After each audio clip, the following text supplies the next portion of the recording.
बंदी छोड़ सतगुरु रामपाल जी महाराज जी की जय हो। परमपिता परमेश्वर की सभी प्यारी आत्माओं को दास का सत्साई। पुण्यात्माओं, ये लाइव वीडियो का दूसरा पार्ट है। पहला जो लाइव था वो 4 घंटे की उसकी लिमिट थी, पूरे हो चुके हैं। ये दूसरा पार्ट है। दास इस पार्ट को उसके साथ में ज्वाइन कर देगा लाइव एंड होने के बाद। तो बात चल रही थी नास्त्रेदमस जी की भविष्यवाणी को लेके, जो एक बहन ने अपने वीडियो के रूप में यूट्यूब पे डाला है।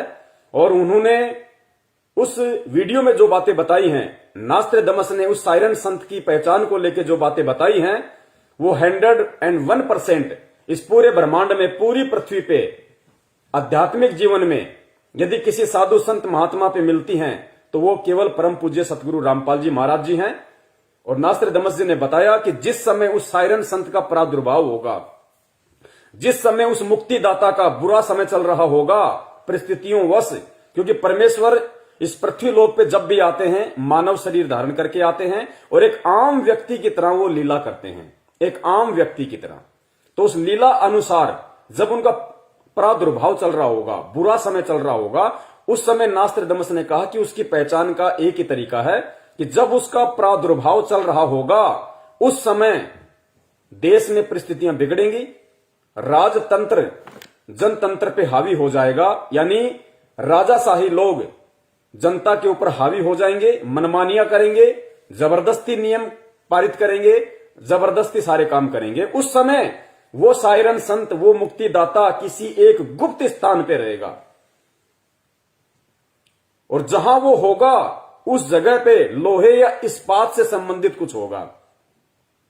तो आज परिस्थितियां आप सबके सामने हैं, किस प्रकार से राजतंत्र जनतंत्र पे हावी है, जनता की जायज मांगों को माना नहीं जा रहा, किस प्रकार से डीजल के भाव, पेट्रोल के भाव, गैस के भाव, सब्सिडियां हटा दी गई है, महंगाई अपनी चरम सीमा पे है, किसानों पे जबरदस्ती काले कानून थोपे जा रहे हैं चंद पूंजीपतियों के लिए। खैर, मैं ज्यादा पॉलिटिकल नहीं होना चाहता, लेकिन थोड़ा सा समझाने के लिए मेरा बोलना यहां पे जरूरी है।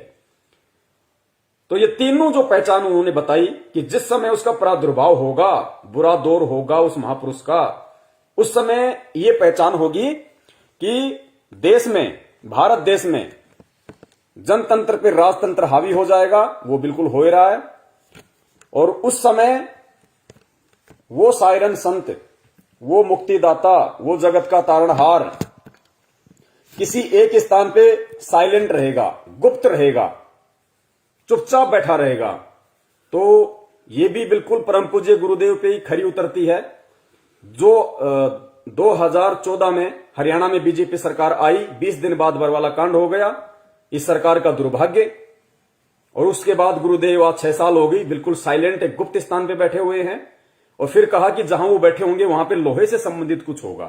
तो नास्त्रेदमस जी को उस समय अपने दिव्य दृष्टि से, अपनी दूरदृष्टि से जो परमेश्वर ने उनको दी, या उनकी जो भक्ति का प्रभाव था, उस आधार से उनको साइरन संत के चारों तरफ कुछ लोहे जैसा दिखाई दे रहा था।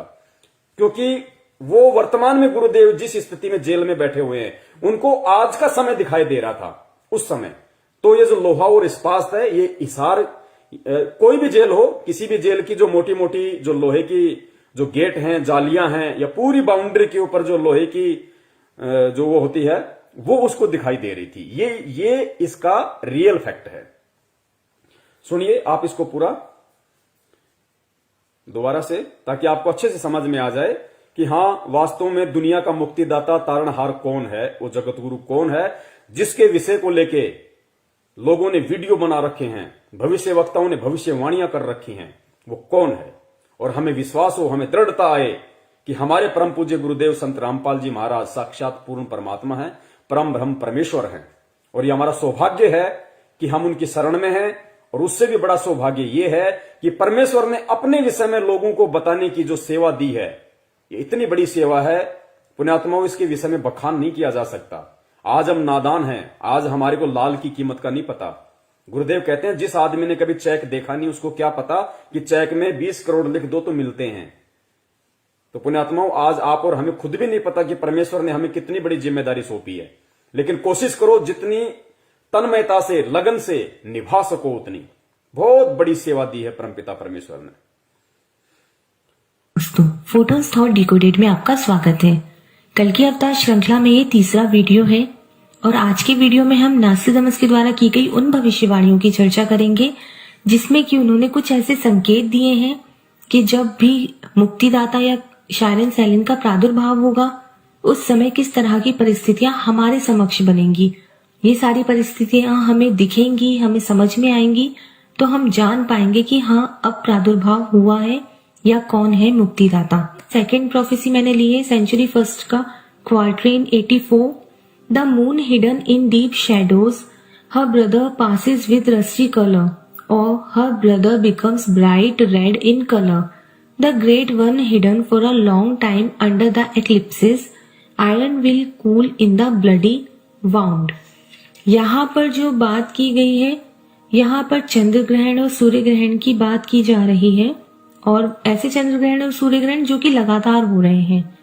अगर नास्ट्राडामस की भविष्यवाणी को समझना है तो एक बात समझना बहुत जरूरी है कि जब भी वो चांद और सूरज की बात करते थे तो उसे जनतंत्र और राजतंत्र मतलब रिपब्लिक और मोनार्की के संदर्भ में ही रखते थे।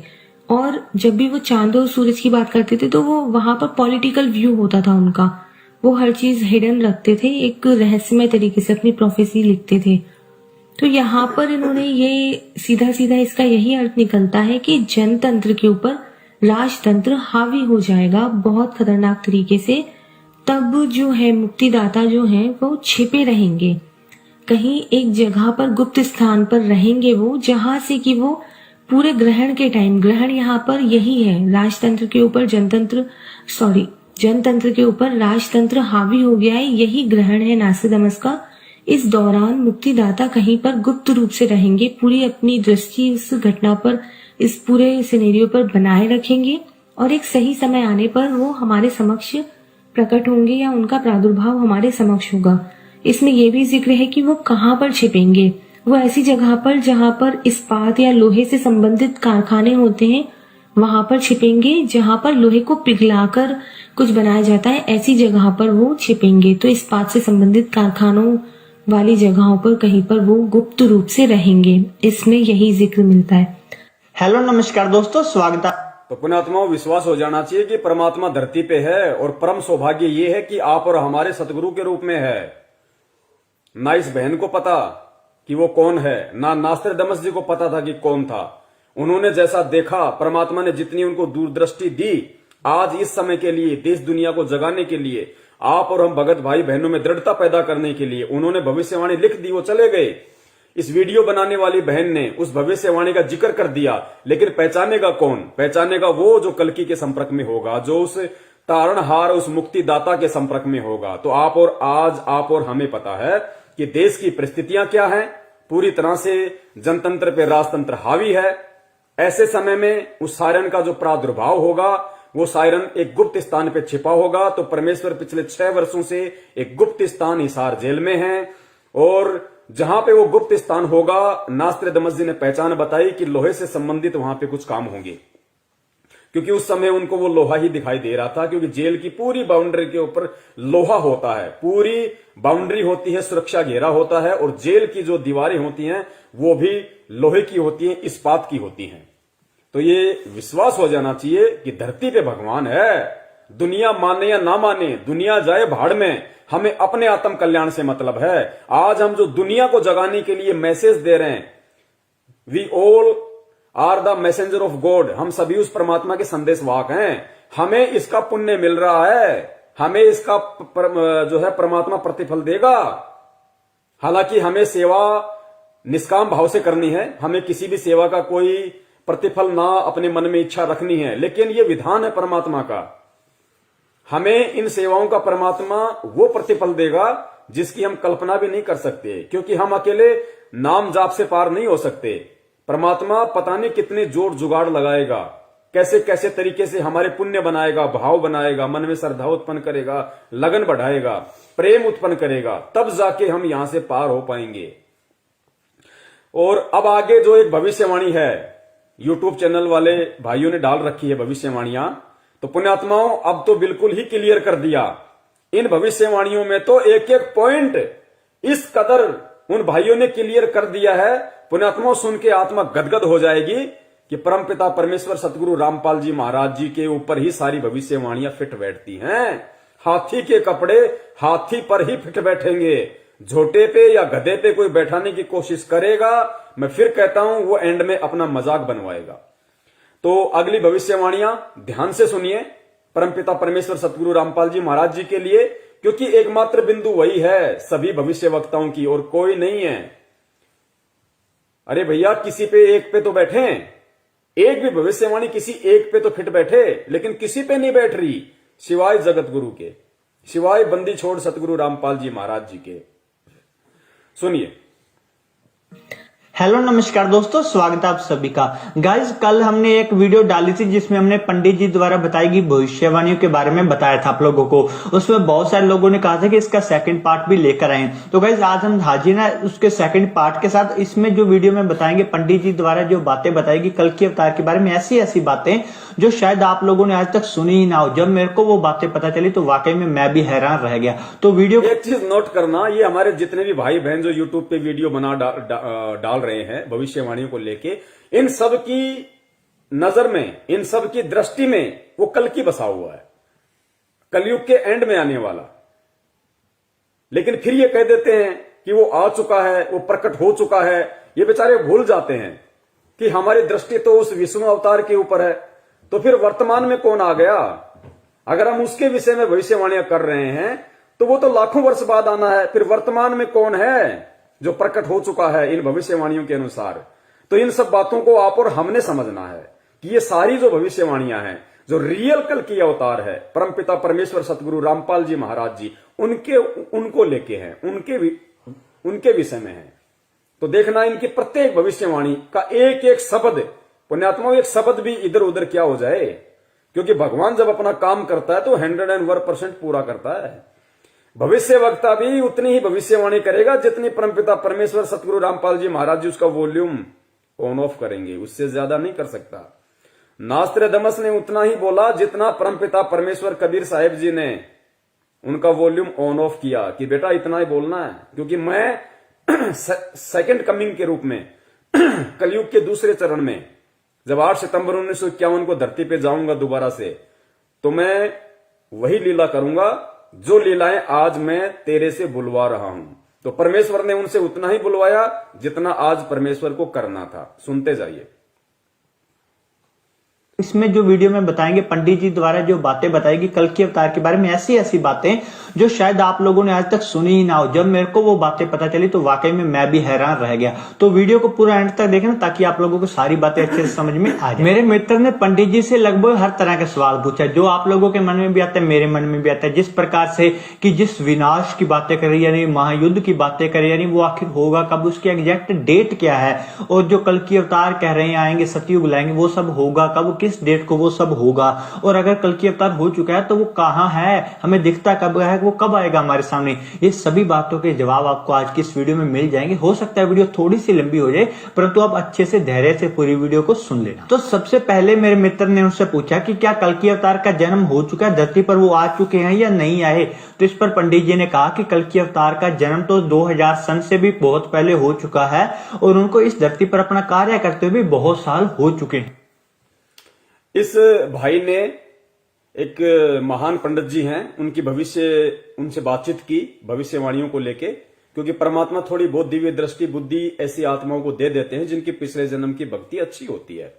तो पंडित जी से जब इन्होंने सवाल किए तो पंडित जी ने इन्होंने कहा कि वो कौन है भाई, कहां है, कब आएगा, जिसके विषय में पूरी दुनिया चिल्ला रही है, हमें मालूम कैसे पड़ेगा वो कौन है कल की अवतार।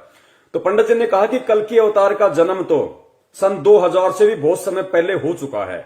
अब पुण्यात्माओं, एक चीज ध्यान रखना, क्योंकि जैसे गुरुदेव ने बताया ना कि इन नकली पंडितों ने इन नकली गुरुओं ने, संतों ने, इनको तत्व ज्ञान ना होने के कारण इन्होंने भगवान को, जैसे कि भाई श्री विष्णु जी रामचंद्र जी के रूप में आए तो मां के गर्भ से आए, उन्होंने जन्म लिया। फिर द्वापर में आए तो उन्होंने देवकी जी के गर्भ से जन्म लिया। तो इन्होंने भगवान को जन्म लिया हुआ माना। ये कभी सोच भी नहीं सकते थे कि भगवान कोई और है, वो प्रकट होता है। तो इन भविष्यवाणियों के अनुसार इन लोगों की धारणा भी यही है कि वर्तमान में जो कल की आएगा, जो वो तारणहार आएगा, वो भी किसी मां के पेट से जन्म लेके आएगा। अब गलती इनकी नहीं है बेचारों की, क्योंकि इनको इनको सदियों से धर्मशास्त्रों का पाठ ही ऐसा पढ़ाया गया है। तो उस अनुसार ये बोल रहा है कि कल्कि महाराज जी जो हैं वो तो सन 2000 से भी बहुत पहले जन्म ले चुके हैं, लेकिन रियल स्थिति का आप और हमें पता है कि वो जन्म लेके आए हैं सन 2000 से बहुत समय पहले 8 सितंबर 1951 के दिन, या फिर वो प्रकट होके आए हैं। क्योंकि बहुत सारे जो भविष्य वक्ता हैं वो जन्म की बात नहीं करते, वो प्रकट होने की बात करते हैं, जैसा कि आपने पहले भी आपने जो भविष्य वक्ता आपको बताए उन्होंने जिक्र किया। तो पंडित जी ने कहा कि जो कल्कि अवतार है वो तो सन 2000 से भी बहुत समय पहले ही जन्म ले चुका है। तो पुण्यात्माओं, अगर ये भविष्यवाणियां अगर उस कल्कि अवतार के विषय में होती तो वो तो कलयुग के एंड में आएगा जन्म लेके लाखों वर्ष बाद। तो वर्तमान में जो पंडित जी कह रहे हैं कि वो तो आ चुके हैं भाई, सन 2000 से बहुत समय पहले जन्म ले चुके हैं, तो वो कौन है? वो रियल कल्कि वर्तमान का कौन है जो सन 2000 से बहुत समय पहले आ चुके हैं? वे है परम पूज्य सतगुरु रामपाल जी महाराज जी। और इस वीडियो को समझने के लिए जो भाई नहीं जुड़ रहे हैं उनसे विनती करूंगा, इसका पहला पार्ट आप जी जरूर देखना, फेसबुक पे जाना और टाइप करना शंका समाधान पवन दास के साथ। इसका प्रथम पार्ट आ जाएगा और इसके प्रथम पार्ट में मैं दूसरा पार्ट भी ऐड कर दूंगा ताकि आपको आसानी रहेगी। तो पहली भविष्यवाणी कि सन 2000 से बहुत समय पहले ही वो आ चुके हैं। आगे चलिए। करते हुए बहुत साल हो चुके हैं। तो इसके बाद मेरे मित्र ने पंडित जी से पूछा कि पंडित जी जिस विनाश की बातें करी जा रही हैं उस विनाश की आखिर एग्जैक्ट डेट क्या है, वो कब होने वाला है? तो इस पर पंडित जी ने कहा कि विनाश का समय तो हो चुका है, आज नहीं आज से बहुत समय पहले हो चुका था। जब जब भी साइंटिस्टों ने इस प्रकार की भविष्यवाणी या बातें बताई कि दुनिया खत्म होने वाली, जिस प्रकार से 2012 में दिसंबर में बात कही जा रही थी कि 12 दिसंबर को दुनिया खत्म हो जाएगी, इससे पहले भी लगभग 1998 और पहले भी बहुत बार साइंटिस्टों ने इस प्रकार की बात कही है कि दुनिया खत्म हो जाएगी, इसके आसार बन रहे हैं। तो पंडित जी ने कहा कि तब धरती के विनाश का जो समय था वो निश्चित हो चुका था, परंतु जो कल्कि अवतार अपना कार्य कर रहे थे उन्होंने ही अपने प्रताप से वो समय को आगे आगे टालते आ रहे हैं। तो आपको बता दें कि 2012 पुण्यात्माओं ध्यान देना, ये विशेष टॉपिक है। जब इन्होंने पंडित जी से पूछा कि पंडित जी लोग कहते हैं कि भाई विनाश का समय नजदीक है, धरती पे विनाश होने वाला है, पूरी पृथ्वी का सत्यानाश होने वाला है, तो पंडित जी ने कहा कि भाई वो विनाश का समय तो बहुत पहले निकल चुका है, वो विनाश का समय तो बहुत पहले निर्धारित था। और आप और हम सब ने भी अच्छे से सुना है, 1998 में कहा गया था कि भाई पूरी धरती ही उल्ट पुथल हो जाएगी, ऊपर से कोई आग का गोला आएगा, पूरी धरती नष्ट हो जाएगी। वो रियल था, वो फैक्ट था। लेकिन उससे पहले ही परमात्मा 8 सितंबर 1951 के दिन धरती पे प्रकट हो चुके थे। और परमेश्वर कहते हैं कि आग लगी है अंबर में, झड़झड़ पड़े अंगार, और जब संत ना होते पृथ्वी पे तो जल मरता संसार।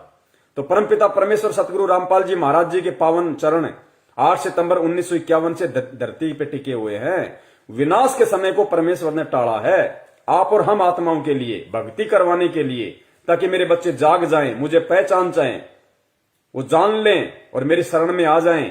क्योंकि नास्त्रदमस ने कहा था कि वही एकमात्र शक्ति होगी पूरी दुनिया में, वो सायरन जो प्राकृतिक परिवर्तन भी कर सकता है। यानी भूकंप आना होगा उसको रोक भी सकता है, नहीं आना होगा तो भूकंप ला भी सकता है। तो इसी प्रकार सन 1998 में खूब भविष्यवाणियां हो रही थी कि धरती का विनाश होगा, ऊपर से कोई गोला पड़ेगा, यानी कोई ग्रह टूट के पड़ेगा या कोई जो भी है। तो वो बिल्कुल फैक्ट था। लेकिन उस परमपिता परमेश्वर सतगुरु रामपाल जी महाराज जी के प्रताप से, उनकी दया से, उनकी मेहर से, क्योंकि भगवान जब पृथ्वी पे आता है तो ज्ञान का प्रचार करता है, और जब कुछ आत्माएं उनसे जुड़ जाती है तो उन आत्माओं की बदौलत फिर वो परमात्मा पृथ्वी पे एक अच्छा माहौल पैदा करता है धीरे धीरे। क्योंकि परमात्मा हर परिस्थिति को कम ज्यादा करने में सक्षम है। अब ये जो भविष्यवाणियां हो चुकी हैं कि भाई पृथ्वी का विनाश तो बहुत पहले ही निश्चित था, लेकिन उस सायरन संत के प्रभाव से वो समय टल चुका है। तो 1998 में और उसके बाद में भविष्यवाणी हुई थी सन 2012 में, अगर आपको ध्यान हो तो, सन 2012 के लिए कि भाई पाकिस्तान से आग का गोला पड़ेगा, ऐसा कोई परमाणु बम छोड़ा जाएगा, पूरी धरती का विनाश हो जाएगा, या भारत का बिल्कुल समूल नाश हो जाएगा। सन 2012 में भी बहुत भयंकर ये वीडियो जो है ये प्रचारित हुए थे। तो विनाश का दौर कब? सन 1998 में, और विनाश का दौर फिर कब होना था, सत्यानाश इस देश का कब होना था, 2012 में। तो ये ध्यान रखना, ये परमपिता परमेश्वर ने जो प्राकृतिक जो घटनाएं हैं, प्राकृतिक घटनाएं, उनको कम ज्यादा करने में सक्षम है, क्योंकि वो सर्वशक्तिमान है, वो समर्थ है। कहते हैं साहिब से सब होता है, बंदे से कुछ नहीं। वो राई से पर्वत कर दे, फिर पर्वत से राई, वो कुछ भी कर सकता है परमात्मा। 1 सेकंड में पूरी पृथ्वी को उथल पुथल कर सकता है, 1 सेकंड में फिर वैसा का वैसा बना सकता है, किसी को मालूम भी नहीं पड़ेगा, सौपन भी नहीं महसूस होगा। अब ये दोनों जो घटनाएं हैं जो इस भाई ने बताई हैं पंडित जी के अनुसार, इन घटनाओं का आगे चल के क्या रिएक्शन होगा, पुण्यात्माओं देखना, आपकी आंखों से आंसू आएंगे कि परमपिता परमेश्वर इतना बलिदान आप और हम जैसे नीचों के लिए, 2 कौड़ी के जीवों के लिए भक्ति करवाने के लिए परमात्मा कितने कष्ट सहन कर रहा है। तो इन्होंने कहा कि जो विनाश था वो होना निश्चित था, जैसा कि 1998 में बोला जा रहा था, उसके बाद 2012 में, लेकिन उस संत ने अपनी पावर से उस विनाश को टाल दिया आगे से आगे, कि काश मेरे बच्चे समझ जाएं। ध्यान से सुनियो। तो इसके बाद मेरे मित्र ने पंडित जी से पूछा कि पंडित जी, जिस विनाश की बातें करी जा रही हैं, उस विनाश की आखिर एग्जैक्ट डेट क्या है, वो कब होने वाला है। तो इस पर पंडित जी ने कहा कि विनाश का समय तो हो चुका है, आज नहीं, आज से बहुत समय पहले हो चुका था। जब जब भी साइंटिस्टों ने इस प्रकार की भविष्यवाणी बातें बताई कि दुनिया खत्म होने वाली, जिस प्रकार से 2012 में दिसंबर में बात कही जा रही थी कि 12 दिसंबर को दुनिया खत्म हो जाएगी, इससे पहले भी लगभग 1998 और पहले भी बहुत बार साइंटिस्ट 2012 और 1998 का जिक्र मैं नहीं कर रहा, ये भाई खुद कर रहा है भविष्यवाणी के अकॉर्डिंग। आगे चल के परमात्मा साबित करवाएंगे कि उस सायरन संत से 2012 और 2098 में जो विनाश होना था उसका क्या संबंध है। तो इस पर पंडित जी ने कहा कि विनाश का समय तो हो चुका है, आज नहीं, आज से बहुत समय पहले हो चुका था। जब जब भी साइंटिस्टों ने इस प्रकार की भविष्यवाणी बातें बताई कि दुनिया खत्म होने वाली, जिस प्रकार से 2012 में दिसंबर में बात कही जा रही थी कि 12 दिसंबर को दुनिया खत्म हो जाएगी, इससे पहले भी लगभग 1998 और पहले भी बहुत बार साइंटिस्टों ने इस प्रकार की बात कही है कि दुनिया खत्म हो जाएगी, इसके आसार बन रहे हैं। तो पंडित जी ने कहा कि तब धरती के विनाश का जो समय था वो निश्चित हो चुका था, परंतु जो कल की अवतार अपना कार्य कर रहे थे, उन्होंने ही अपने प्रताप से वो समय को आगे आगे टालते आ रहे हैं। तो आपको बता दें कि 2012 में सिर्फ साइंटिस्टों ने नहीं, परंतु बहुत सारे भविष्यवक्ता, जिस प्रकार के इंग्लैंड के एंडरसन और माया कैलेंडर द्वारा भी इस बात के संदेश मिल रहे थे कि 2012 में दुनिया का विनाश हो जाएगा। और पंडित जी ने कहा कि तब विनाश तय था, परंतु कल की अवतार जो पृथ्वी पर मौजूद थे, उनके कारण ही ये विनाश आगे टलता आ रहा है, और अगर वो इस पृथ्वी पर ना होते तो ये संसार कब का जल मरता। जब अगर वो संत इस पृथ्वी पे ना होता, वो कल की अवतार, तो ये संसार कब का जल मरता। माई कैलेंडर से लेके और इजराइल के कीरो ने भी भविष्यवाणियां कर दी थी सन 2012 के लिए और 1998 के लिए, जो पृथ्वी का विनाश तय था। लेकिन उस संत के प्रभाव से, जो पृथ्वी पर पहले से मौजूद है, उसके प्रताप से वो इन परिस्थितियों को आगे से आगे टालते गए, आप और हमारे लिए, भक्ति करने वाली आत्माओं के लिए, ताकि मेरे बच्चों को मैं एक अच्छा माहौल दे सकूं, भक्तिमय वातावरण दे सकूं, किसी प्रकार की दिक्कत आपत्ति मेरी आत्माओं को, मेरे बच्चों को ना हो। पुण्यात्माओं, आप और हमारे लिए आगे देखना क्यों टाली परमात्मा ने, और टालने के प्रतिफल में परमात्मा ने कितना बड़ा बलिदान दिया।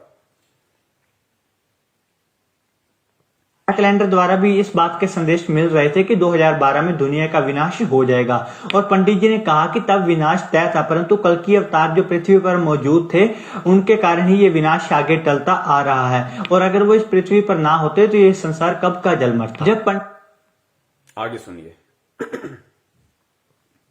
पंडित जी से पूछा गया कि आखिर ये विनाश की तय तारीख क्या है, किस तारीख को ये सब होने वाला है। तो इस पर पंडित जी ने कहा कि ये सब उस अवतार के हाथ में है, क्योंकि जो पहले से विधि विधान द्वारा लिखी गई तारीखें थी विनाश की, महाप्रलय की, वो तो उस अवतार द्वारा आगे टाल दी गई हैं। अब वो किस समय को चुनता है युग परिवर्तन के लिए, ये तो वो जो पहले से विनाश का समय तय था, वो तो उस कल्कि ने, उस सायरन संत ने अपने प्रताप से, अपने पावर से आगे टाल दी। लेकिन विनाश फिर भी होना है। अब वो आगे विनाश कब होगा, उसके दोस्त ने पूछा कि पंडित जी फिर वो विनाश होगा कब, जिस विनाश की तारीखों को वो जो अवतार है वो टालता आ रहा है।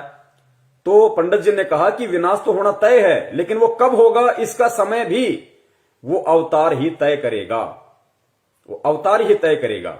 कि वो विनाश होना कब है। तो पुण्यात्मा, विनाश टाला भी जा सकता है, परमेश्वर के हाथ में। दुनिया अगर उन्हें पहचान ले तो, स्वीकार कर ले तो, अन्यथा ऐसा होना संभव है नहीं ठोकर लगे बिना। तो विनाश तो निश्चित है। एक चीज ध्यान रखना पुण्यात्माओं, परमपिता परमेश्वर सतगुरु रामपाल जी महाराज जी का एक वचन है, और संत का हर वचन, कहते हैं संत वचन पलटे नहीं, चाहे पलट जाए ब्रह्मांड। गुरुदेव ने बार बार कबीर सागर को पढ़ाते समय आप और हमें बताया कि पुण्यात्माओं, एक दिन देख लेना पूरी दुनिया ये भक्ति करेगी। कबीर सागर में लिखा है, घर घर होगा बोध विचारा, घर घर में बोध विचार होगा, परमात्मा के ज्ञान की चर्चा होगी एक समय में पूरी पृथ्वी पे। तो आज की परिस्थितियां अगर हम देखें, 7.5 अरब की जनसंख्या, लोगों को विश्वास नहीं होता कि कैसे लोग ऐसे सुखों में लोग कैसे भगवान को याद करेंगे।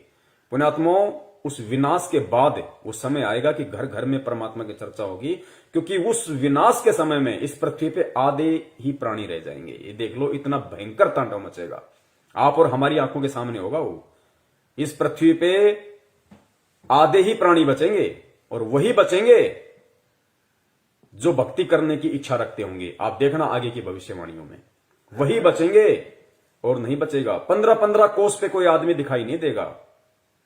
भविष्य वक्ताओं ने कहा है कि मकान खाली पड़े रहेंगे, 10-10 मंजिले, 50-50 मंजिले की जो बिल्डिंगें, जो लोगों ने बिना ज्ञान के माया प्राप्ति के लिए बना बना के छोड़ रखी है किराए पे देने के लिए, गुरुदेव ने कहा कि खाली पड़े रहेंगे। इनके अंदर कुत्ते भी नहीं बसेंगे, कुत्ते भी। वो समय आएगा, सुनना आगे कि जो पहले से विधि विधान द्वारा लिखी गई तारीखें थी विनाश की, महाप्रलय की, वो तो उस अवतार द्वारा आगे टाल दी गई हैं। अब वो किस समय को चुनता है युग परिवर्तन के लिए, ये तो उसी अवतार पर डिपेंड करता है। पंडित जी ने कल के अवतार के बारे में और बताते हुए कहा कि यह जो अवतार होगा वो आज तक का सबसे बड़ा ईश्वरीय अवतार होगा। जिस प्रकार के आज के समय में सभी धर्म वाले अपने अपने धर्म गुरुओं के ऊपर श्रद्धा रखते हैं, उनकी पूजा करते हैं, आने वाले समय में इनके ऊपर श्रद्धा पूरे विश्व के लोग रखेंगे, इनकी पूजा पूरे विश्व में करी जाएगी। अगर अपनी बात करें इतिहास की, तो हमें इतिहास मालूम है सिर्फ राम जी कृष्ण जी तक, यानी कि द्वापर युग त्रेता युग तक। उससे पहले कितने लाखों करोड़ों युग बीत गए, तब कौन कौन से ईश्वरीय अवतार आए, उनके बारे में हमें कोई जानकारी नहीं है, और ना ही कोई भी आज उनकी पूजा करता है। परंतु ये जो अवतार होगा, जो सबसे बड़ा ईश्वरीय अवतार होने वाला है, कल की अवतार, इनकी पूजा, इनके ऊपर श्रद्धा आने वाले, जब तक ये पृथ्वी अस्तित्व में रहेगी तब तक लोग इनकी पूजा करते रहेंगे। इसके देखिए, ये संकेत है, ये भी हमने समझना पड़ेगा। पंडित जी ने कहा कि ये जो आने वाला जो अवतार है, जो ये, इसकी पूजा पूरा विश्व करेगा, ये विश्व का सबसे बड़ा अवतार होगा, और ये सभी धर्मों को एक धर्म में लाके जोड़ देगा, सभी धर्मों को एक धर्म में लाके जोड़ देगा। वो जो कल की अवतार है, जो लाखों वर्ष बाद आने वाला है, वो नहीं कर पाएगा, क्योंकि फिलहाल तो राजा हरिश्चंद्र जी आएंगे आगे, वो तो खाली एक आत्मा है, जबकि खुद विष्णु रूप में राम आए थे, श्री कृष्ण आए थे, वो सभी धर्मों को मिला के एक नहीं कर पाए। तो पुण्यात्माओं, वो पूरी दुनिया में उनकी पूजा नहीं हो पाई, लेकिन इस कल की अवतार के विषय में कहा जा रहा है कि पूरी दुनिया उनकी पूजा करेगी, वो सभी धर्मों को एक कर देगा, सभी धर्म के मानने वाले लोग उसी की पूजा करेंगे, केवल एक ही धर्म रहेगा। और परमपिता परमेश्वर सतगुरु रामपाल जी महाराज जी का पहला नारा है कि जीव हमारी जाति है, मानव धर्म हमारा, हिंदू मुस्लिम सिख ईसाई धर्म नहीं कोई न्यारा। पुण्यात्माओं, एक एक पॉइंट इस परम पिता परमेश्वर के ऊपर फिट बैठेगा, हाथी के कपड़े जोटे पे फिट नहीं बैठेंगे, ध्यान रखियो। आगे सुनिए दूसरी भविष्यवाणी में। मेरे मित्र ने पंडित जी से पूछा कि पंडित जी, अगर उस अवतार में इतनी ज्यादा शक्तियां हैं तो विनाश की क्या जरूरत है, वो तो अपनी जादू शक्तियों से वैसे ही सभी को सुधार दे। तो इस पर पंडित जी ने कहा कि जो ईश्वर भी होते हैं वो भी अपने नियमों में बंधे होते हैं, ईश्वर भी कभी अपने प्रकृति के नियमों की उल्लंघना नहीं करते। पंडित जी ने आगे ये भाई कह रहा है कि मेरे दोस्त ने पंडित जी से पूछा कि पंडित जी, आप कह रहे हो कि वो इतनी बड़ी पावर है, इतना बड़ा अवतार है, तो उसको ये विनाश करने टालने की क्या जरूरत है? वो तो पूरी दुनिया को अपने शरण में ले सकता है, सबको चमत्कार दिखा सकता है, वो तो कुछ भी कर सकता है। तो पंडित जी ने कहा कि देखो, जो ईश्वर होता है वो भी अपनी मर्यादाओं में बंधा होता है। ईश्वर भी जब इस पृथ्वी पे आते हैं तो इस प्रकृति के किसी भी नियम को नहीं तोड़ते। तो पुण्यात्मा, ये सत्य है। परमपिता परमेश्वर कबीर साहिब जी का काल के साथ में वचन है। सत्संगों में गुरुदेव ने बताया ना कि बच्चों, मैं काल के साथ वचनबद्ध हूं। आदरणीय गरीबदास जी महाराज जी से परमेश्वर ने कहा कि भाई, अनंत कोटि बाजी जहां हम रचे सकल ब्रह्मांड, पर गरीब दास मैं क्या करूं यो काल करे जीव खंड। कि मैं यहां पे मजबूर हूं, समर्थ होते हुए भी मैं मजबूर हूं, क्योंकि मेरा खुद का वचन इस काल को दिया हुआ है कि भाई जोर जबरदस्ती नहीं करूंगा, मैं ज्ञान प्रचार करूंगा, ज्ञान दूंगा, सत्य बताऊंगा, सत्संग करूंगा। जो उस सत्संग को स्वीकार जो करेगा, जो बुराइयों को त्याग देगा, जो मेरे शरण में आके भक्ति करेगा, वो मेरा, बाकी आपका। तो पुण्यात्माओं, वो खुद ईश्वरीय अवतार स्वयं ही कबीर परमेश्वर जो आए हुए हैं संत रामपाल जी महाराज जी के रूप में, वो भी प्रकृति के नियमों को नहीं तोड़ते परमात्मा। तो ये सिद्ध होता है कि धरती पे परमात्मा मौजूद है। क्यों नहीं तोड़ते नियमों को? क्योंकि परमात्मा ने जब प्रथम सतयुग में अपने पुत्र जोगजीत के रूप में यहां आए और तपतशिला पे जब काल के साथ उनकी वार्ता हुई, तो परमात्मा ने उसी को वचन दिया था। काल ने कहा था कि परमात्मा आप नीचे जाओगे, अपना ज्ञान दोगे, लेकिन जबरदस्ती मत करना। जो आपका ज्ञान समझे वो आपका, जो ना समझे वो मेरा। इस प्रकार परमात्मा प्रकृति के नियमों में बंधे होते हैं। इसका मतलब ये है। मेरे मित्र ने पंडित जी से पूछा कि पंडित जी, अगर उस अवतार में इतनी ज्यादा शक्तियां हैं तो विनाश की क्या जरूरत है? वो तो अपने जादू शक्तियों से वैसे ही सभी को सुधार दे। तो इस पर पंडित जी ने कहा कि जो ईश्वर भी होते हैं वो भी अपने नियमों में बंधे होते हैं। ईश्वर भी कभी अपने प्रकृति के नियमों की उल्लंघना नहीं करते। आगे सुनिए पुण्यात्मा ध्यान से। पंडित जी ने बताया कि जो कल्कि अवतार ने आज से पहले विनाश को टाला है, या आने वाले समय में विनाश के बाद जो वो लोगों की रक्षा करेंगे, वो कल्कि अवतार, उसका बदला भी खुद अपने शरीर पर कष्ट सहकर चुकाना पड़ेगा। क्योंकि ईश्वर भी कभी प्रकृति और कर्मों के नियमों को नहीं तोड़ता, इसलिए वो सभी का बदला अपने शरीर पर समय कष्ट लेकर चुकाएंगे। पुण्यात्माओं, 101% रोकते खड़े होना चाहिए। दास तो बहुत बारी भविष्यवाणी सुन चुका है, क्योंकि दास वीडियो बना रहा है। तो यूट्यूब से दास ने वीडियो लिया, फिर इसको कई बार सुना, और दास ने जब अब भी इसको सुना है तो दास के रोंगटे खड़े हो गए। इस भविष्यवाणी में क्या कहा गया है, एक बार ध्यान से सुनिए।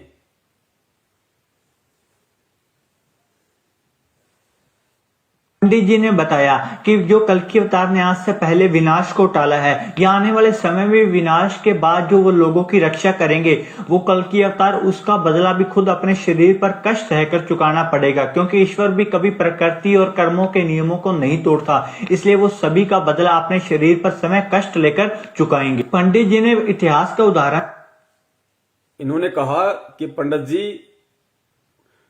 जी ने इनको कहा, इनके पूछने पे, कि वो जो कल्कि अवतार होगा, जो तारणहार होगा, और उसने पृथ्वी के विनाश के समय को जो टाला है, यानी सन 1998 में जो पृथ्वी का विनाश होना था, निश्चित था। परमपिता परमेश्वर सतगुरु रामपाल जी महाराज जी ने, उस अवतारी महापुरुष ने उस विनाश को टाला। और उसके बाद में 2012 में जो विनाश निश्चित था, उस विनाश को उस परमात्मा ने टाला, आगे बढ़ाया समय को, और फिर कहा कि आने वाले समय में जो विनाश होने वाला है, उस विनाश में वो जिन जिन आत्माओं की रक्षा करेगा, क्योंकि पुण्यात्माओं उस विनाश में हम बच जाएं, या हमारे जैसे और भाई बहन बच सकें, इतने पुण्य हमारे पास नहीं है। परमात्मा अपने पुण्यों से, परमात्मा अपने प्रभाव से, अपनी शक्ति से, प्रकृति के नियमों को तोड़ते हुए, पुण्यात्माओं देख लो, बाप अपने बच्चों के लिए क्या क्या नहीं करेगा। परमात्मा, क्योंकि काल को चाहिए हिसाब, भाई चाहे कोई मरो कोई बचाओ, मुझे जितने मारने थे मुझे उतने चाहिए। तो परमात्मा अपनी तरफ से, अपने कोटे से हमारी रक्षा करेगा आने वाले समय में, हम भक्तों की भी। और 1998 में जिस विनाशकारी समय को परमात्मा ने आगे बढ़ाया, क्योंकि वो निश्चित था, वो प्रकृति ने निश्चित कर रखा था, काल ने विनाश का समय निश्चित कर रखा था, लेकिन परमात्मा ने उसको आगे बढ़ा दिया, टाल दिया। फिर 2012 में उस विनाश के समय को टाल दिया। तो पंडित जी ने कहा कि भगवान भी कभी प्रकृति के नियमों को नहीं तोड़ते। भगवान ने प्रकृति को पूरा हिसाब देना है, उसको पूरा हिसाब देगा परमात्मा कि भाई तेरे इसमें हस्तक्षेप नहीं करूंगा मैं। काल की नजरों में तो विनाश हो चुका, काल को नहीं पता कि पृथ्वी पे बिल्कुल सही वातावरण है। उसकी दृष्टि में तो परमात्मा ने काल को विनाश दिखा दिया कि तूने जितने मारने थे तूने देख मार दिए, लेकिन मैंने मेरी गुप्त शक्ति से इन सबको बचाया हुआ है। तो पंडित जी ने कहा कि भगवान भी कभी प्रकृति के नियमों को नहीं तोड़ता, और भगवान ने 2 बार जो विश्व का विनाश होना निश्चित था, उन घटनाओं को जो उन्होंने आगे बढ़ाया, जो उन्होंने उस घटनाओं को टाला, उसका बदला वो अवतार अपने शरीर पर कष्ट सह के चुकाएगा। पुण्यात्माओं, 1998 का जो प्रकृति को परमात्मा ने बचाया, पूरी दुनिया को परमात्मा ने बचाया, धरती पे आके 1998 में जो विनाश होना था, उसका बदला परमात्मा को अपने शरीर पे सन 2006 में जेल जाके कष्ट उठा के, कोड़े खा के, 3rd डिग्री लेके चुकाना पड़ा परमात्मा ने। 1998 के विनाश को आप और हम जैसे दुष्टों से भक्ति करवाने के लिए, राजनीति करवाने के लिए नहीं, आरक्षणबाजी करवाने के लिए नहीं, हम जैसे दुष्टों से भक्ति करवाने के लिए, हमारे आत्म कल्याण के लिए परमात्मा ने 1998 का जो निश्चित था विनाश, उसको टाला और काल के डॉक्यूमेंट्स में उसको पूरा किया, अपने शरीर पे कोड़े खाके।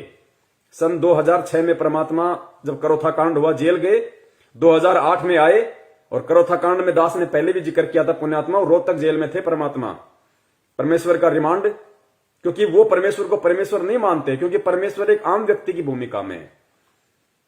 रिमांड हुआ परमात्मा का, अपने शरीर पे परमात्मा ने कोड़े खाए, कष्ट सहन किया।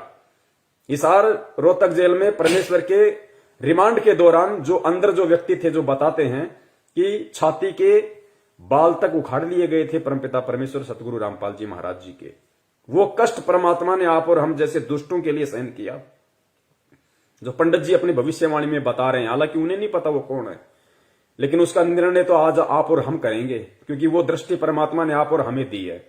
तो 1998 का जो विनाश था, उसको परमेश्वर ने टाला, और उस विनाश की सजा परमेश्वर ने 2006 में अपने शरीर के ऊपर ली। फिर 2012 का विनाश था, परमात्मा ने उसको टाला, और उस विनाश की सजा परमात्मा ने 2014 के बाद में 4 बार परमेश्वर का रिमांड वहां पे हुआ। इस बात को आप और हम समझ सकते हैं कि परमेश्वर आम संत की भूमिका में है, और जेल वाले उन्हें कोई भगवान नहीं मानते, कोई परमात्मा नहीं मानते, उनकी नजर में वो कैदी है, मुजरिम है।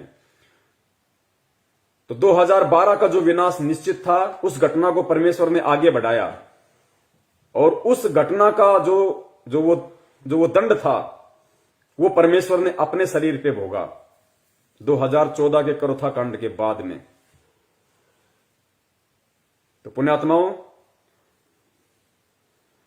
आज भी यदि हम इस भक्ति से या इस भगवान से नागा करेंगे, इस भक्ति और भगवान पे अविश्वास प्रकट करेंगे, बात बात पे ये कह के कि मैं ये मर्यादा नहीं निभा सकता, हम लोगों का सामना नहीं करेंगे, हम समाज की कुरीतियों का सामना नहीं करेंगे, हम अगर परमेश्वर के नियमों को नहीं निभाएंगे, तो पुण्यात्माओं गधा कुत्ता बनने से नहीं बच पाएंगे। जब इतना कष्ट वो परमेश्वर आप और हम जैसे नीचों के लिए खुद उठा रहा है, तो हमारी भी तो कुछ जिम्मेदारी बनती होगी। या बाप ही हमेशा परीक्षा देता रहेगा, बाप ही सारे कष्ट और दुख परेशानियां झेलता रहेगा, लोगों की गालियां खाता रहेगा, लोगों से रिमांड कि अब भी हम नियम तोड़े। और क्या नियम है? ये तो बुराइयां हैं, गंदगी, ये तो जानवर को भी नहीं करनी चाहिए। बीड़ी, सिगरेट, गांजा, अफीम, कुचरित्र, कुदृष्टि है, ये व्यर्थ की ये परंपराएं, 12वां 13वां। अरे मर गया तो मर गया, दुनिया नहीं मर रही क्या? हम नहीं मरेंगे क्या? हम सर का मुंडन करवा लेंगे तो क्या वो जिंदा हो जाएगा? 2 पंडितों को बैठा के उनका पेट भर देंगे तो क्या जिंदा हो जाएगा? उसके नश्वर शरीर का, उसके मिट्टी शरीर की अस्थियां गंगा जी में जाके भवाएंगे, क्या वो मुक्त हो जाएगा? हम तो उल्टा गंगा जी को दूषित करने का पाप अपने सिर पे मोल ले रहे हैं। कौन से नियम है? क्या नियम है? ये तो बुराइयां हैं, ये तो किसी को भी नहीं करने चाहिए। और हम कहते हैं कि ये हमसे हो नहीं पाएंगे। मैं मेरे पति का विरोध नहीं सहन कर पा रही, मैं मेरी पत्नी का विरोध नहीं सहन कर पा रही। मेरी पत्नी कह रही है या तो बाबा रामपाल के पीछे रह ले या मेरे को छोड़ दे। अरे भाड़ में जाए ना पत्नी। कितनी बार मिल गई ऐसी पत्नी हमें? कौन सा हमारा उसने उद्धार कर दिया? हमारा शरीर खा गई, हमारा पैसा खा गई, जवानी खा गई, कौन सा हमारा उसने उद्धार कर दिया?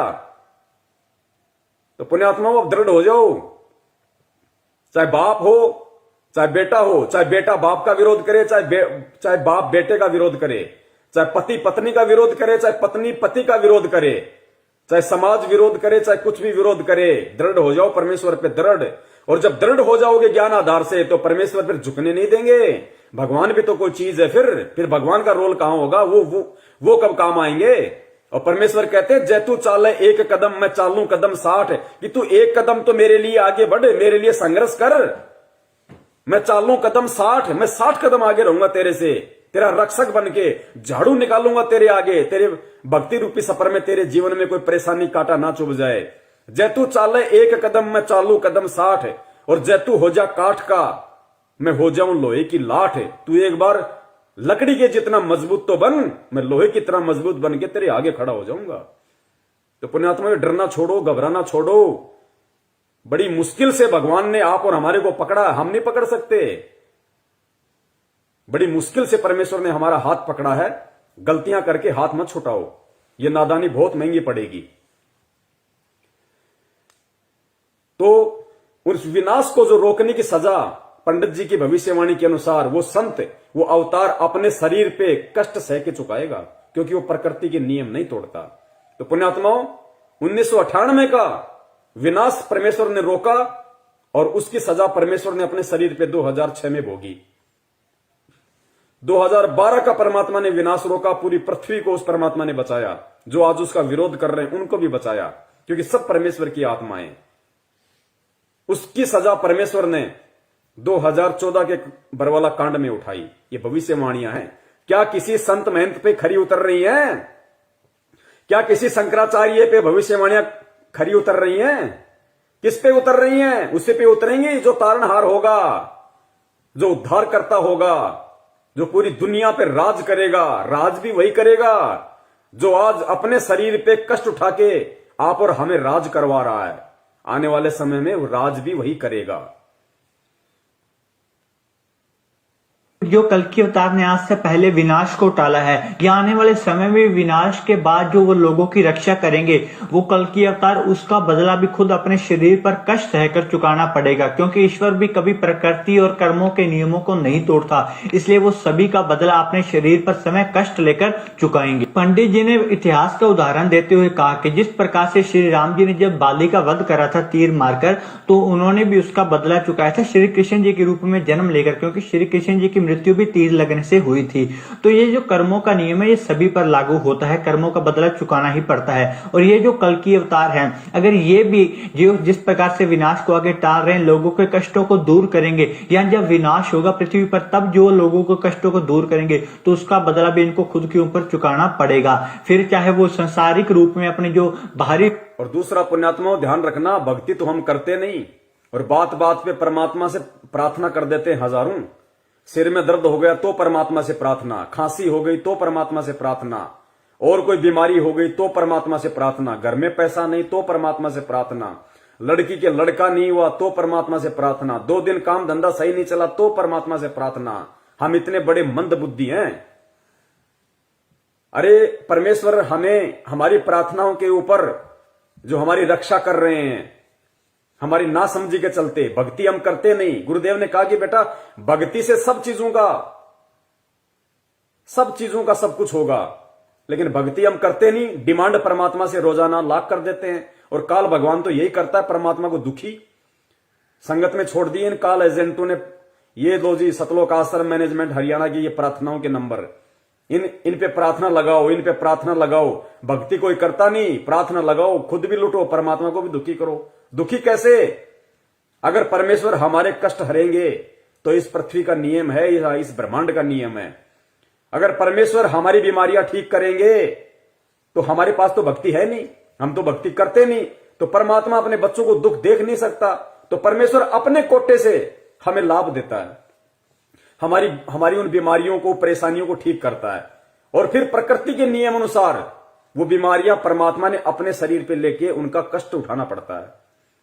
हिसार जेल से परमात्मा ने कितनी याचिका लगाई, दांत दर्द की, पीठ दर्द की, छाती में दर्द की। पुण्यात्माओं, ये हमारी अनावश्यक जो डिमांड है परमात्मा से, कार की, कोठी की, पैसों की, लड़कों की, लड़कियों की, गाड़ी की, घोड़ों की, ये अनावश्यक जो हमारी डिमांडें हैं ना, हमारी मंद बुद्धि के चलते जो हम उस परमात्मा से करते हैं, वो परमात्मा तो दयालु है, वो तो डिमांडें पूरी अपनी करेगा। क्योंकि जो व्यक्ति जब बल्कि माता पिता बन जाते हैं ना, तब उन्हें मालूम पड़ता है। छोटे बच्चे को नहीं पता कि मेरे माता पिता की आर्थिक स्थिति क्या है, लेकिन वो डिमांड कर देते हैं कि मेरे को बाइक चाहिए, मेरे को ये चाहिए, मेरे को वो चाहिए। तो माता पिता को पता है कि हमारी स्थिति ऐसी है नहीं, लेकिन बच्चों को तो कहीं ना कहीं से लाके देना ही पड़ेगा, वरना उनका दिल टूटेगा। तो वो कहीं से वो कर्जा करते हैं, उधार लेते हैं, फिर उस उधार को चुकाने के लिए वो तगारियां घेरते हैं बेचारे, गर्मी में, धूप में पसीने बहाते हैं, लेकिन बच्चों को दुखी नहीं करते। तो पुण्यात्माओं, ये जो अनावश्यक जो हमारी डिमांड है परमात्मा से देखी नहीं जाती, वो कहीं ना कहीं से पूरी करता है परमात्मा, और फिर वो कष्ट अपने ऊपर लेता है। फिर पुण्यात्माओं, हमें परमेश्वर से सिवाय भक्ति के कुछ नहीं मांगना। गुरुजी भी कहते हैं कि भक्ति दान मोहि दीजियो देवन के देवा हो, कि अगर तुम भक्ति मांगोगे और भक्ति तुम करोगे बच्चों, तो भक्ति से परमात्मा तुम्हें सारे सुख देगा, तुम्हें अलग से कुछ मांगने की जरूरत है ही नहीं। तो पुण्यात्माओं, इन चीजों का हमें ध्यान रखना है।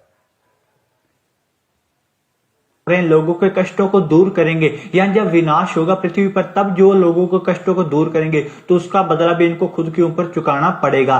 फिर चाहे वो सांसारिक रूप में अपने जो बाहरी रूप से शरीर पर कष्ट लेकर या बदनामी का सामना करके उनको वो सब चीजें चुकानी पड़ेंगी। मेरे शरीर पे कष्ट लेके या बदनामी का सामना करके वो उनको चुकाना पड़ेगा। तो परमात्मा शरीर पे भी कष्ट ले रहे हैं और बदनामी, आज संत रामपाल जी महाराज जी का नाम ले दीजिए, लोगों के माथे में 3 तोड़ियां पड़ जाती है।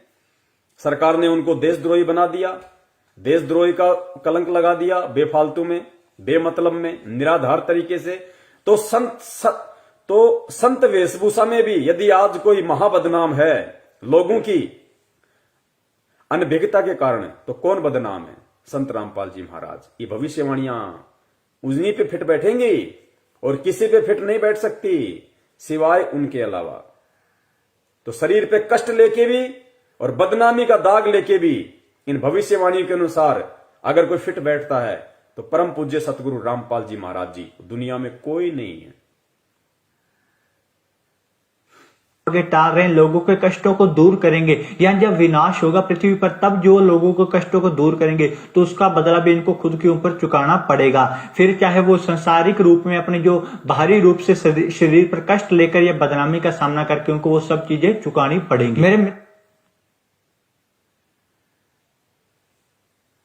ने फिर पंडित जी से कहा कि पंडित जी, बहुत सारी भविष्यवाणियों में और जो कल की अवतार के बारे में बताते हैं, वो लोगों को कहना है कि कल की अवतार खुद भक्ति कर रहे हैं लोगों की रक्षा करने के लिए, पृथ्वी की रक्षा करने के लिए, परंतु आप तो कह रहे हैं कि वो खुद ईश्वर का सबसे बड़ा स्वरूप है, तो वो किसकी भक्ति कर रहे हैं? फिर ईश्वर ने नियम बनाया है कि जब मनुष्य ईश्वर की भक्ति करेगा उसके बाद ही उसे ईश्वर के दर्शन होंगे। यही नियम की पालना खुद कल की अवतार ने भी करी है, इसलिए उन्होंने भक्ति करी थी खुद अपने ही स्वरूप के दर्शन करने के लिए। आगे इन्होंने पंडित जी से पूछा कि पंडित जी, आप तो कहते हैं कि वो तो खुद परमात्मा है, वो तो सबसे बड़ा ईश्वरीय अवतार है, फिर पंडित जी वो किसकी भक्ति कर रहा है और क्यों भक्ति कर रहा है? तो पंडित जी ने कहा कि देखो, ईश्वर भी जब यहां पे आते हैं मानव शरीर धारण करके तो मर्यादाओं में रहते हैं, और वो कल की अवतार होगा, जो वो तारणहार होगा, वो अपने ही स्वरूप की भक्ति करेगा। पुण्यात्माओं, समझ में आ जाना चाहिए आप और हमारे को कि परमपिता परमेश्वर सतगुरु रामपाल जी महाराज जी भी वही भक्ति करते हैं, वही आरती और मंत्र करते हैं जो आप और हमारे को देते हैं। तो वो किसकी भक्ति कर रहे हैं? अपने ही स्वरूप की भक्ति कर रहे हैं। क्यों कर रहे हैं? एक भगत के रूप में ये उदाहरण पेश करते हैं कि बच्चों, जिस प्रकार मैंने भक्ति करके परमात्मा पाया या मैं परमात्मा प्राप्त करूंगा, इसी विधि से भक्ति करके तुम परमात्मा प्राप्त कर सकते हो। इसलिए खुद ईश्वर होने के बावजूद भी मानव शरीर धारण करने के बाद में उन मर्यादाओं में बंध के खुद वो परमात्मा अपने ही स्वरूप की भक्ति करता है। पुण्यात्माओं, आप और हमें तो परमेश्वर ने ज्ञान दे दिया, ये तो वो लोग बातें बोल रहे हैं जिन लोगों को तत्व ज्ञान नहीं है। तो ये बुद्धि उनको परमात्मा ने दी कुछ समय के लिए, ताकि आप और हमें आज दृढ़ विश्वास हो जाए कि हम किसकी शरण में हैं, किसकी शरण में हैं हम। सुनिए ध्यान से, अपने ही स्वरूप की भक्ति।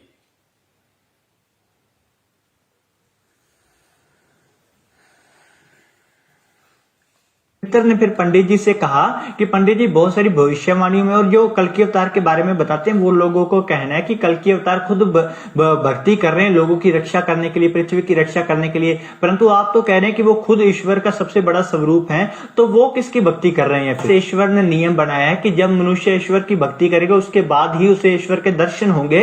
यही नियम की पालना खुद कल की अवतार ने भी करी है, इसलिए उन्होंने भक्ति करी थी खुद अपने ही स्वरूप के दर्शन करने के लिए। क्योंकि उनसे बढ़ के तो कोई है नहीं जो वो उनकी भक्ति करें, क्योंकि खुद कबीर परमात्मा संत रामपाल जी महाराज जी के रूप में, अब वो किसकी भक्ति करें? उनसे ऊपर कोई है ही नहीं, कोई देव ही नहीं है उनसे ऊपर, वो खुद ही सृष्टि के रचनहार हैं, सारे ब्रह्मांडों पे उनकी सत्ता है, एकमात्र वो प्रजा पालक हैं, शासक हैं, वो किसकी भक्ति करेंगे? तो देखो वो तत्व ज्ञान से अनभिज्ञ व्यक्ति भी ये कह रहा है कि वो अपने ही स्वरूप की भक्ति कर रहा है। अब जैसे रामचंद्र जी आए, विष्णु जी के अवतार थे, तो विष्णु जी का क्या नाम है? किलियम नाम दिया परमात्मा ने, जो रियल जो उनका भक्ति मंत्र है वो किलियम। लेकिन रामचंद्र जी ने किसकी भक्ति करी? अपने ही मंत्र की भक्ति नहीं करी, उन्होंने अपने से ऊपर वाले की भक्ति करी, ओम नाम की। वशिष्ठ से नाम लिया ओम, क्योंकि विष्णु जी से ऊपर ओम है, काल है, तो उसने उसकी भक्ति करी। फिर श्री कृष्ण जी के रूप में आए वही विष्णु भगवान, तो उन्होंने अपने नाम की भक्ति नहीं करी, अपने से ऊपर की भक्ति की, ओम नाम की, दुर्वासा से नाम लेके। और यहां पंडित जी की भविष्यवाणी के अनुसार जो वो आएगा महापुरुष, वो किसकी भक्ति करेगा? वो अपने ही स्वरूप की भक्ति करेगा, क्योंकि उससे ऊपर कोई नाम है ही नहीं, उससे ऊपर कोई देव है ही नहीं, उसके अलावा कोई देव है ही नहीं। तो पुण्यात्मा समझ में आ जाना चाहिए कि भक्तिहीन प्राणी भी ये साबित कर रहे हैं कि धरती पे भगवान मौजूद है संत रामपाल जी महाराज जी के रूप में। कहां धक्के खा रहे हैं हम, आगे देखिए। आज मेरे मित्र ने उनसे कहा कि पंडित जी चलो आप हमें यही बता दो कि कल की अवतार कहाँ है, कौन है, हम जाके उनसे मिल लेते हैं। तो पंडित जी ने कहा कि बेटा उनके बारे में मैं अगर बता भी दूं तो भी आप लोगों को विश्वास नहीं होगा, क्योंकि उनके ईश्वरीय माया का पर्दा ही ऐसा है कि उनके ईश्वरीय स्वरूप को पूरी दुनिया तभी पहचान पाएगी जब युग परिवर्तन का समय आएगा।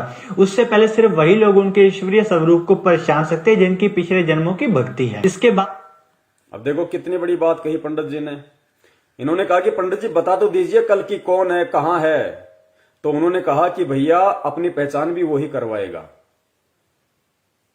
एक बार ध्यान से सुनिए, ये आप और हम सत्सेवकों के लिए बहुत बड़ा एक संकेत है, इशारा दिया परमात्मा ने। सुनिए। अब मेरे मित्र ने उनसे कहा कि पंडित जी चलो आप हमें यही बता दो कि कल की अवतार कहाँ है, कौन है, हम जाके उनसे मिल लेते हैं। तो पंडित जी ने कहा कि बेटा उनके बारे में मैं अगर बता भी दूं तो भी आप लोगों को विश्वास नहीं होगा, क्योंकि उनके ईश्वरीय माया का पर्दा ही ऐसा है। बच्चा अगर मैं तुम्हें बता भी दूं तो तुम विश्वास ही नहीं करोगे, कोई विश्वास नहीं करेगा। क्यों? क्योंकि उनकी ईश्वरीय माया का पर्दा ही इतना है। अगर पंडित जी बता दे कि भाई हिसार जेल में हर संत रामपाल जी महाराज है, तो पंडित जी को 2 गाड़ियां मिलेंगी। ये परमेश्वर की माया का पर्दा ही ऐसा है। कहां बैठा है? जेल में। और दुनिया की दृष्टि में जेल में कौन जाता है? ठग, लुटेरा, चोर, बदमाश, उल्टे कर्म करने वाला। और भगवान कहां बैठे? हिसार जेल में। तो पंडित जी कह रहे हैं कि भाई उनकी ईश्वरीय माया का पर्दा ही ऐसा है, अगर मैं बता भी दूं कोई विश्वास नहीं करेगा। क्यों विश्वास नहीं करेगा? क्योंकि परमेश्वर कहां बैठे हैं। पुण्यात्माओं, किस पे बात फिट हो रही है? और फिर पंडित जी ने कहा कि उनको केवल वही लोग जान पाएंगे। कौन लोग जान पाएंगे? सत्सेवक। सुनना ध्यान से। मेरे मित्र ने उनसे कहा कि पंडित जी चलो आप हमें यही बता दो कि कल की अवतार कहाँ है, कौन है, हम जाके उनसे मिल लेते हैं। तो पंडित जी ने कहा कि बेटा उनके बारे में मैं अगर बता भी दूं तो भी आप लोगों को विश्वास नहीं होगा, क्योंकि उनके ईश्वरीय माया का पर्दा ही ऐसा है कि उनके ईश्वरीय स्वरूप को पूरी दुनिया तभी पहचान पाएगी जब युग परिवर्तन का समय आएगा। उससे पहले सिर्फ वही लोग उनके ईश्वरीय स्वरूप को पहचान सकते हैं जिनकी पिछले जन्मों की भक्ति है। इससे पहले उनके ईश्वरीय स्वरूप को केवल वही लोग पहचान सकते हैं जिनके पिछले जन्म की भक्ति है। तो पुण्यात्मा, ये सौभाग्य आप और हम सत्सेवकों का है जो हम परमेश्वर को पहचान पा रहे हैं हमारी पिछले जन्म की भक्ति के प्रभाव से, वर्तमान में गुरुदेव के आशीर्वाद से ईश्वरीय स्वरूप को। बाकी तो सब कह रहे हैं कि हमारे गुरुजी भगवान है, हमारे गुरुजी परमात्मा है, संत रामपाल जी परमात्मा है, लेकिन जब समय आता है तो उनका जन्मदिन मना देते हैं, उनका बोध दिवस मना देते हैं, लेकिन यहां क्या बात कही है कि उनके ईश्वरीय स्वरूप को केवल वही कुछ लोग पहचान सकते हैं जिनके पिछले जन्म की भक्ति है। तो पुण्यात्माओं, परमेश्वर को परमेश्वर मान के प्रकट दिवस किसने मनाया? परमेश्वर को परमेश्वर मान के बोध दिवस किसने नहीं मनाया? सतसेवक। पुण्यात्मा, बहुत असीम रजा है। एक समय ऐसा आएगा कि हम लोग पागल हो जाएंगे कि परमात्मा हम इस लायक थे तो नहीं, आपने बना कैसे दिया मालिक। तो भी आप लोगों को विश्वास नहीं होगा, क्योंकि उनके ईश्वरीय माया का पर्दा ही ऐसा है कि उनके ईश्वरीय स्वरूप को पूरी दुनिया तभी पहचान पाएगी जब युग परिवर्तन का समय आएगा। उससे पहले सिर्फ वही लोग उनके ईश्वरीय स्वरूप को, युग परिवर्तन जब दुनिया को ठोकर लगेंगी, त्राही त्राही मचेगी, सब पहचानेंगे। लेकिन वो पहचानना कोई पहचानना नहीं है, क्योंकि मजबूरी में तो गधे को भी बाप बना लिया जाता है। वो पहचानना नहीं है। जब आदमी दुखी होता है और जिसके विषय में कहा करता था कि इसकी तो मैं शकल भी देखना पसंद नहीं करता, और जब आपत्ति परेशानी आती है, पता है कि 50,000 रुपए वहीं से मिल सकते हैं, तो उसको जाके बाप बना लेगा। तो वे तो विनाश के टाइम में तो हर आदमी अपनी सुरक्षा चाहेगा, अपनी रक्षा चाहेगा, गधे को भी बाप बना लेगा। संत रामपाल जी क्या कोई कहेगा कि वो फला फला व्यक्ति है, वो है, वहां जा, लाभ हो जाएगा, सुरक्षा होगी, वहां दौड़ के चला जाएगा। वो पहचानना कोई पहचानना नहीं है। पहचानना आज है ज्ञान को आधार बना के समय रहते, ताकि आने वाले विनाशकारी समय में हमें उन परिस्थितियों का सामना ही ना करना पड़े। और किस प्रकार उस आने वाले विनाशकारी समय में परमात्मा अपनी प्यारी आत्माओं की रक्षा करेगा। जहां दुनिया आग में जल रही होगी, वहां परमात्मा अपने बच्चों को कैसे पलकों पे रखेंगे, आगे देखना आप वीडियो में। हाँ है कौन, हम जाके उनसे मिल लेते हैं। तो पंडित जी ने कहा कि बेटा उनके बारे में मैं अगर बता भी दूं तो भी आप लोगों को विश्वास नहीं होगा, क्योंकि उनके ईश्वरीय माया का पर्दा ही ऐसा है कि उनके ईश्वरीय स्वरूप को पूरी दुनिया तभी पहचान पाएगी जब युग परिवर्तन का समय आएगा। उससे पहले सिर्फ वही लोग उनके ईश्वरीय स्वरूप को पहचान सकते हैं जिनकी पिछले जन्मों की भक्ति है। इसके बाद मेरे मित्र ने पंडित जी से कहा कि पंडित जी कुछ तो बताइए उनके बारे में। इस प्रकार से हम कैसे आपकी बातों पर यकीन कर सके, क्योंकि सभी यही बोल रहे हैं कि अवतार आएगा, कोई कुछ बता ही नहीं रहा। ऐसे हम कैसे यकीन करें आपकी बातों पर। मेरा मित्र का मैं तो पंडित जी के पीछे ही पड़ गया। तो बहुत ज्यादा रिक्वेस्ट करने के बाद पंडित जी ने कुछ और भी बहुत सारी बातें कल की अवतार के बारे में बताई। और जब पंडित जी से इसके बारे में और ज्यादा चर्चा करी गई तो उन्होंने बताया कि जल्द ही एक नए युग का आगमन होने वाला है। और इन्होंने कहा कि हर बार नए युग का आगमन पूर्ण विध्वंस से ही होता है। जब इनसे पूछा गया कि किस जल्द ही नए युग का आरंभ होने वाला है, कलयुग में सतयुग का। और पुण्यात्माओं, ये सर्वविदित है, ये सत्य है। जब भी नए युग का आगमन होता है तो त्राही त्राही मस्ती है, त्राही त्राही मस्ती है, भयंकर विनाश होता है। बताया कि जल्द ही एक नए युग का आगमन होने वाला है। और इन्होंने कहा कि हर बार नए युग का आगमन पूर्णतः विध्वंस से ही होता है। जब इनसे पूछा गया कि किस प्रकार का विध्वंस होगा तो इन्होंने बताया कि जिस प्रकार से चक्की चलती है तो उसके जितने भी दाने होते हैं वो सारे पिस जाते हैं, परंतु जो दाने उस धुड़ी उस डंडे के साथ लगकर रह जाते हैं वो दाने नहीं पिसते, वो ज्यों के त्यों बच जाते हैं। इन्होंने कहा कि इसी प्रकार की चीजें आगे युग में होने वाली है। जो लोग भगवान के साथ जुड़े होंगे, अच्छाई के साथ धर्म के रास्ते पर चल रहे होंगे, सिर्फ वही बचे। तो पंडित जी ने कहा कि भाई आने वाले समय में युग परिवर्तन होगा और युग परिवर्तन में भयंकर विनाश होगा। और उस युग परिवर्तन में वही लोग बचे रह सकते हैं जो लोग धर्म के रास्ते पे चल रहे होंगे, जो लोग उस अवतार के संपर्क में होंगे। और फिर पंडित जी ने उदाहरण दिया चक्की का, कि जैसे चक्की के अंदर हम दाने डाल देते हैं और उन दो पाटों के बीच में पूरे दाने पिस के आटा हो जाता है, लेकिन वही दाने बच पाते हैं जो दाने उस चक्की का चलाने का जो होता है, उसके साथ में जो कुछ दाने होते हैं वही दाने बच पाते हैं, बाकी सबका आटा बन जाता है। यानी विनाश के समय में केवल वही व्यक्ति बचेगा, उसी व्यक्ति का बचाव होगा जो व्यक्ति परमपिता परमेश्वर सतगुरु रामपाल जी महाराज जी की शरण में मर्यादाओं के साथ उन्हें परमात्मा मानते हुए जुड़ा होगा। वही व्यक्ति उस विनाशकारी समय में बचेगा। और कोई भी संगत वाला ये ना सोचे कि भाई हम तो गुरु जी के भगत हैं, गुरु जी की शरण में हैं, जो जन्मदिन भी मना रहे हैं, बोध दिवस भी मना रहे हैं कि हमारी गुरु जी रक्षा कर लेंगे। गुरु जी ने एग्जाम्पल दे दिया। महाराष्ट्र से 2 गाड़ियां भर के आ रही थी, राजस्थान के नागौर में एक्सीडेंट हुआ, 13 भक्तों की दर्दनाक अकाल मौत हुई है विनाश के समय से पहले। ये संकेत है परमात्मा का, ऐसे नहीं बचाऊंगा।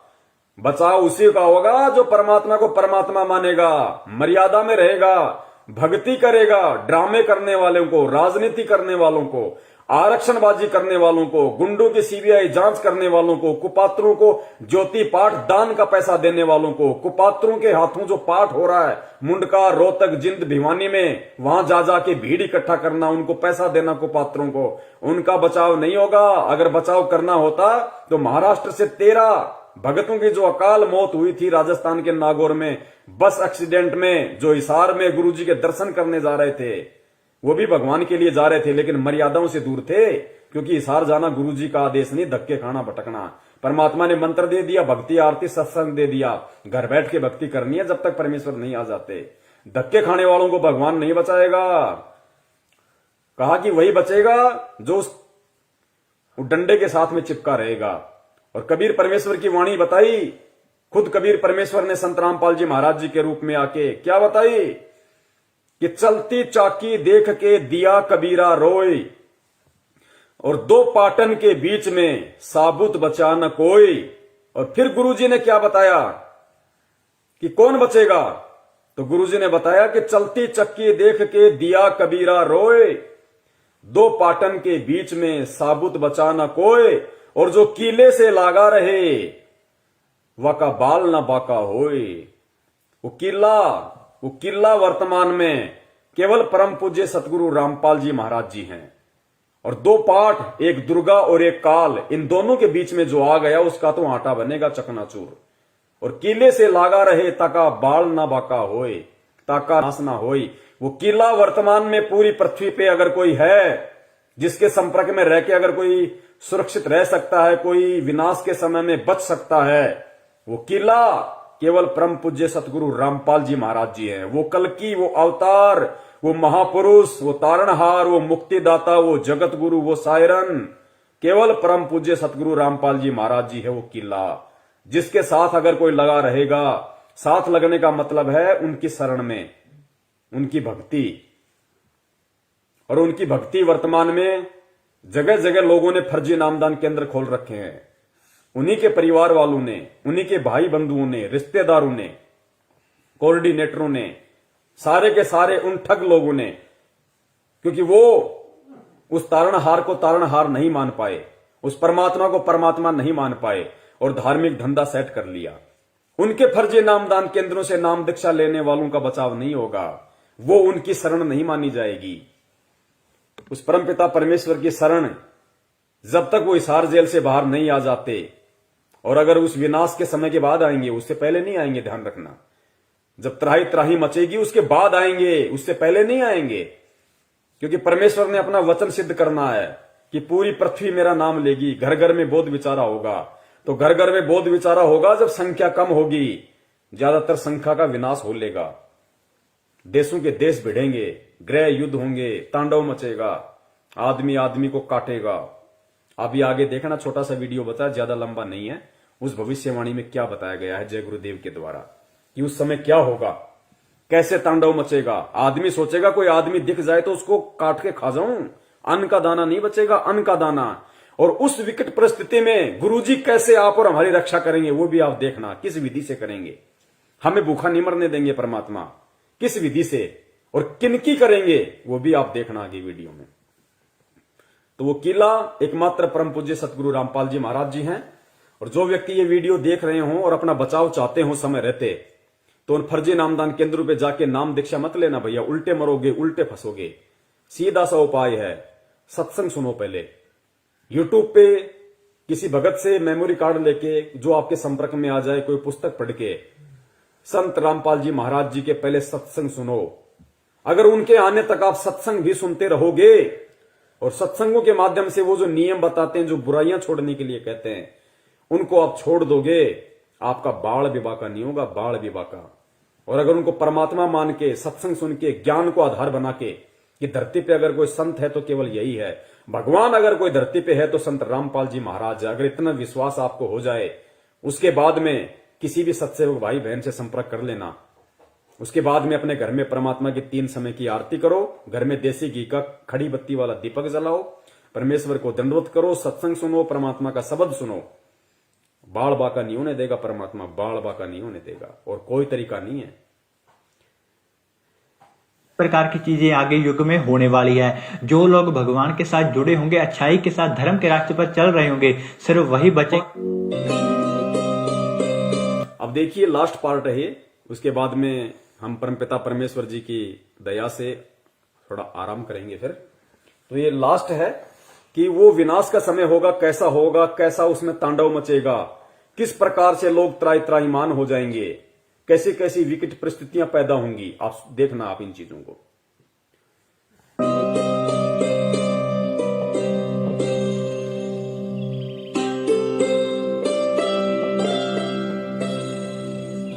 मैं सिर्फ बताता जाऊंगा, आपने सुनते जाना है। जिसे समझना होगा वो समझेगा, जिसे हंसना होगा वो हंसेगा, लेकिन दोनों ही स्थितियों में ईश्वर का कार्य होता रहेगा, क्योंकि वो समय आ गया है कि जब स्वयं परमात्मा अपनी रूहों को वापस ले जाएगा अपने जहान में। हिंदू, मुस्लिम, सिख, ईसाई हर धर्म को मानने वाले यह जानते हैं कि उनके इष्ट ने फिर से इस मृत्यु लोक में आने की भविष्यवाणी कर रखी है। कलयुग में कलयुग जाएगा, कलयुग में सतयुग आएगा। पाप और अधर्म को चरम तक पहुंचाने में कामयाब मनुष्य ने बहुत ही जल्द अपने विनाश की राह तय कर ली है, और जो पाप और अधर्म का चरम कलयुग के अंतिम चरण में होना चाहिए था वो इंसान ने अभी ही हासिल कर लिया है। लेकिन अधर्म के विनाश के लिए हर युग में कोई न कोई महाभारत होती जरूर है। जब परिवर्तन होना होता है उस बीच संधि काल होता है, और संधि काल में ईश्वर प्रकट होते हैं और पाप और अधर्म का विनाश कर डालते हैं।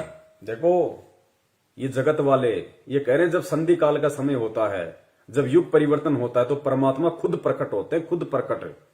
सुनो इन बातों को। भारत होती जरूर है।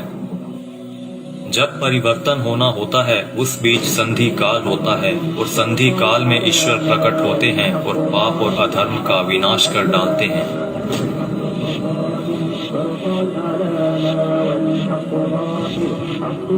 यह वीडियो वो लोग जरूर देखें जिनका परमात्मा में पूर्ण विश्वास है। इस वीडियो में दी गई जानकारी को ध्यान लगाकर समझिए। ये जानकारी कोई मनगढ़ंत या काल्पनिक बातें बिल्कुल नहीं है। ओडिशा में 400 साल पहले अच्युतानंद जी द्वारा भविष्य मालिका की रचना की गई थी।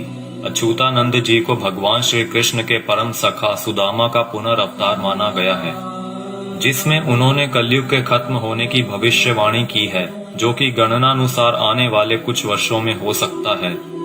इसमें उन्होंने परमात्मा के प्रकट होने से पहले भारत के जो अंतिम प्रधानमंत्री होंगे उनके बारे में भी बताया है, और जो गुण बताए हैं वो वर्तमान के प्रधानमंत्री से मेल खाते हैं। यानी लोकतांत्रिक भारत के अंतिम प्रधानमंत्री होंगे श्री नरेंद्र मोदी, और उसके बाद होगा उस ईश्वर का प्रकट होना, और पूरे भारत में मिलिट्री शासन होगा, या कहें राजतंत्र कायम हो। अंतिम प्रधानमंत्री नरेंद्र मोदी होगा, पूरे देश में मिलिट्री शासन होगा, उसके बाद प्रकट होगा कौन? परम पूज्य सतगुरु रामपाल जी महाराज जी। उसके बाद पूरी दुनिया के सामने आएंगे।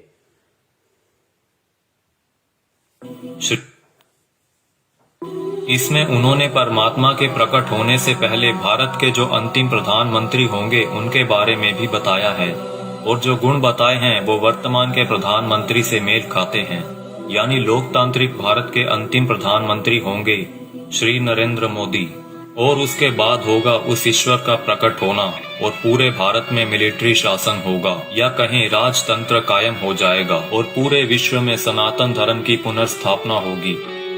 हम बहुत ही भाग्यशाली हैं जो इस समय में जी रहे हैं जब इतिहास लिखा जाएगा, और हमें उस दिव्य पुरुष परमात्मा को साक्षात देखने का मौका भी मिल सकता है। पद्म पुराण के छठे खंड में 71वें सेट पर श्लोक नंबर 279 से 282 में बताया गया है कि वो दुष्टों का विनाश करेंगे, पृथ्वी की हुई दुर्गति को ठीक करेंगे, अपनी सेना द्वारा ईश्वरीय नियमों को स्थापित करेंगे। वो पूरी दुनिया के एकमात्र शासक होंगे जिन पर किसी का नियंत्रण नहीं होगा, यानी कि वो सबसे ऊपर होंगे। वो पूरी दुनिया पर धर्म की विजय पताका फहराएंगे और पूरे विश्व के लिए पूजनीय होंगे। जब वो सामने आएंगे तो देश में इमरजेंसी लागू होगी। पूरी दुनिया के टीवी चैनल्स के जरिए सभी लोग उन्हें जान जाएंगे, उनकी सेना होगी, एडमिनिस्ट्रेशन होगी और उनके समाज सेवी मनुष्य भी होंगे। फ्रांसीसी भविष्यवक्ता माइकल द नॉस्ट्रेदामस की भविष्यवाणियों पर पूरी दुनिया के लोग यकीन रखते हैं, क्योंकि वो हमेशा सच साबित होती रही हैं। जिसमें उन्होंने 2020 को एक बहुत ही हिंसक साल बताया है, जहां दुनिया के बड़े बड़े देशों में गृह युद्ध के हालात होंगे। 2020 में ही सदी का सबसे बड़ा आर्थिक संकट भी आएगा। इसी समय में लोग काफी जागरूक हो चुके होंगे और लोगों में एक तरह का आध्यात्मिक झुकाव देखने को मिलेगा। नॉस्ट्रेदामस की ये सभी भविष्यवाणियां सेंचुरी नामक पुस्तक में दर्ज हैं। उनकी भविष्यवाणियों में कुछ भविष्यवाणियां ये भी हैं। जल्द ही दुनिया का तारनहार जन्म लेगा। वो एक ऐसे देश में जन्म लेगा जिसका नाम किसी समुद्र के नाम से जुड़ा होगा। आप जानते ही हैं कि पूरे विश्व में प्राचीन समय से ही भारत ही एक ऐसा देश है जिसका नाम एक समुद्र के नाम से जुड़ा है, हिंद महासागर। आगे नॉस्ट्रेदामस लिखते हैं, मैं उसे जब जब देखता हूँ मेरा सर सजदे में झुक जाता है। वो दुनिया को ऐसा ज्ञान बताएगा जो आज तक किसी ने नहीं दिया होगा। स्वयं को ज्ञानी विद्वान कहलाने वाले सभी उसके समक्ष नतमस्तक होंगे। वो सभी आत्माओं को वापस अपने देश ले जाएगा। माना जाता है कि ईश्वर के अवतार का प्रकट होना वैश्विक त्रासदी के समय में होगा। आज चारों ओर डर और हिंसा का माहौल है। तरह तरह की आपदाएं नित प्रतिदिन आती रहती हैं और आने वाला समय भी पता नहीं क्या लेकर आ रहा है। क्या यह वैश्विक त्रासदी का समय नहीं है? मनुष्य बहुत ही छोटा हो जाएगा और उसके सभी अस्त्र शस्त्र निष्फल हो जाएंगे। आज मनुष्य में नैतिक चारित्रिक गुणों का पतन होता जा रहा है और वर्तमान समय में चल रही महामारी के लिए मनुष्य के सभी प्रयास भी निष्फल हो चुके हैं। कई सौ वर्ष पहले हुए संत सूरदास और संत रविदास जी ने भी उस अवतार के लिए भविष्यवाणियां कर रखी हैं, जिनके ऊपर हमने अलग से वीडियो बना रखी है। हो सकता है कि इस संधि काल के बाद ईश्वर द्वारा चुने गए कुछ मनुष्य ही अगले युग में कदम रखें। इसीलिए इस समय में हम सभी को पूर्ण रूप से, पूर्ण प्रयत्न से अपना आध्यात्मिक विकास करने की जरूरत है। लेकिन अभी आपने मथुरा के संत तुलसीदास जी की भविष्यवाणियों के बारे में तो सुना ही नहीं, जिन्होंने सन 1971 से लेकर आगे के कई सालों तक अपनी शाकाहारी पत्रिका के माध्यम से आने वाले समय के लिए बहुत सारी भविष्यवाणियां कर लोगों को जागरूक किया है। सतयुग एक दिन में नहीं आता। ऐसा नहीं होगा कि आप सुबह उठेंगे और चारों तरफ देखेंगे कि सतयुग आ चुका है। युग परिवर्तन का एक लंबा काल खंड होता है। युग परिवर्तन की बेला का एक बहुत बड़ा संक्रमण काल होता है। जब युग बदलता है, एक युग जाता है और दूसरा आता है। तब जहां दो युगों की टक्कर होती है, महाविनाश होता है। चारों तरफ त्राहिमाम मचेगा, बहुत अकाल मौतें हो। पुण्यात्माओं, कैसी परिस्थितियां होंगी गुरुदेव के जेल से बाहर आने से पहले। ये बाहर आने से पहले की बातें हो रही है सारी। गुरुदेव के जेल से बाहर आने से पहले कैसी परिस्थितियां होंगी, कैसा भयंकर विनाशकारी समय होगा और विनाशकारी समय में कौन बचेगा, किस प्रकार परमात्मा उसको बचाएंगे, सुनना ध्यान से। और ये जगत वाले कह रहे हैं, वीडियो बनाने वाले, कि अगर हमें वो सतयुग देखना है तो हमने अपनी भक्ति को बढ़ा देना चाहिए, अपना आध्यात्मिक विकास करने की शुरुआत कर देनी चाहिए। जब युग बदलता है, एक युग जाता है और दूसरा आता है। तब जहां दो युगों की टक्कर होती है, महाविनाश होता है। चारों तरफ त्राहिमाम मचेगा, बहुत अकाल मौतें होंगी। लोग कीड़े मकोड़ों की तरह मरेंगे, लाशें पड़ी सड़ेंगी, उनको उठाने वाले नहीं मिलेंगे। कौन किसको उठाएगा? अब देखना, जो भगत भाई बहन 50 गज के प्लाट के लिए मारामारी करते हैं ना बिना ज्ञान के, बना लो, उधार ले लो, ये ले लो, वो कर लो, गुरुजी ने मुझे क्या मुझे लाभ दे दिया, मेरा कोई प्लाट नहीं बन पाया, मेरी कोई नौकरी नहीं लग रही, ये हो गया, फलाना हो गया, बिना ज्ञान के जो त्रुटियां निकालते रहते हैं। सुनो, आने वाले समय में क्या होगा, ये दुनिया के प्लाट खाली पड़े रहेंगे, जाके बस जाना किसी में भी। काल होता है। जब युग बदलता है, एक युग जाता है और दूसरा आता है। तब जहां दो युगों की टक्कर होती है, महाविनाश होता है। चारों तरफ त्राहिमाम मचेगा, बहुत अकाल मौतें होंगी। लोग कीड़े मकोड़ों की तरह मरेंगे, लाशें पड़ी सड़ेंगी, उनको उठाने वाले नहीं मिलेंगे। कौन किसको उठाएगा। बच्चा, आज आप मुट्ठी भर पैसे लेकर जाते हो और बोरा भरकर अनाज लाते हो। आप बोरा भरकर नोट ले जाओगे लेकिन मुट्ठी भर अनाज नहीं मिलेगा, अन्न का दाना नहीं मिलेगा। नाली में पड़े रोटी के टुकड़े को देखकर सोचोगे कि उठाकर खा लिया जाए। अन्न का दाना नहीं मिलेगा, नाली में पड़े हुए रोटी के टुकड़े को देखकर सोचोगे कि खा लिया जाए वरना मरेंगे। उस समय में परमात्मा क्या करेगा अपने भगत के साथ, जो वर्तमान में उनको परमात्मा मान के मर्यादा में रह के भक्ति कर रहा होगा। आगे देखना। कौन किसको उठाएगा। बच्चा, आज आप मुट्ठी भर पैसे लेकर जाते हो और बोरा भरकर अनाज लाते हो। आप बोरा भरकर नोट ले जाओगे लेकिन मुट्ठी भर अनाज नहीं मिलेगा, अन्न का दाना नहीं मिलेगा। नाली में पड़े रोटी के टुकड़े को देखकर सोचोगे कि उठाकर खा लिया जाए। ऐसा भयावह वक्त आएगा कि एक इंसान दूसरे इंसान को देखकर सोचेगा कि कब मौका मिले तो उसको काट कर खा जाऊं। भाई भाई आपस में जान के दुश्मन बन जाएंगे। परिवार परिवार में झगड़ा झंझट, जाति जाति में झगड़े, समाजों में भीषण टकराव होंगे। मुल्क मुल्क जाति जाति में झगड़े, समाज में भीषण टकराव। दास ने बहुत समय पहले परमात्मा की दी हुई बुद्धि से एक पंपलेट बनाया था कि ये जो हिंदुस्तान में जो ये जगह जगह जो ये संगठन पैदा हो रहे हैं, हिंदू सेना, हिंदू युवा वाहिनी, राजपूत करणी सेना, भीम सेना, शिव सेना, बजरंग दल, ये बारूद के बम हैं, ये फटेंगे आने वाले समय में। आपस में ये जो कह रहे हैं ना कि जाति जाति की दुश्मन हो जाएगी, समाज एक दूसरे के दुश्मन हो जाएंगे, ये बारूद के बम हैं जो तैयार हो रहे हैं। सरेआम तलवारें और बंदूकें लहराते हैं कि हमारा भगवा, हमारा ये, हमारा वो। ये देखना, ये त्राई त्राई मान मचेगा, गृह युद्ध। का मिले तो उसको काट कर खा जाऊं। भाई भाई आपस में जान के दुश्मन बन जाएंगे। परिवार परिवार में झगड़ा झंझट, जाति जाति में झगड़े, समाजों में भीषण टकराव होंगे। मुल्क मुल्क आपस में टकरा जाएंगे, बहुत जनहानि होगी। इतने लोग मारे जाएंगे कि 15-15 कोस पर दिए जलते दिखाई देंगे।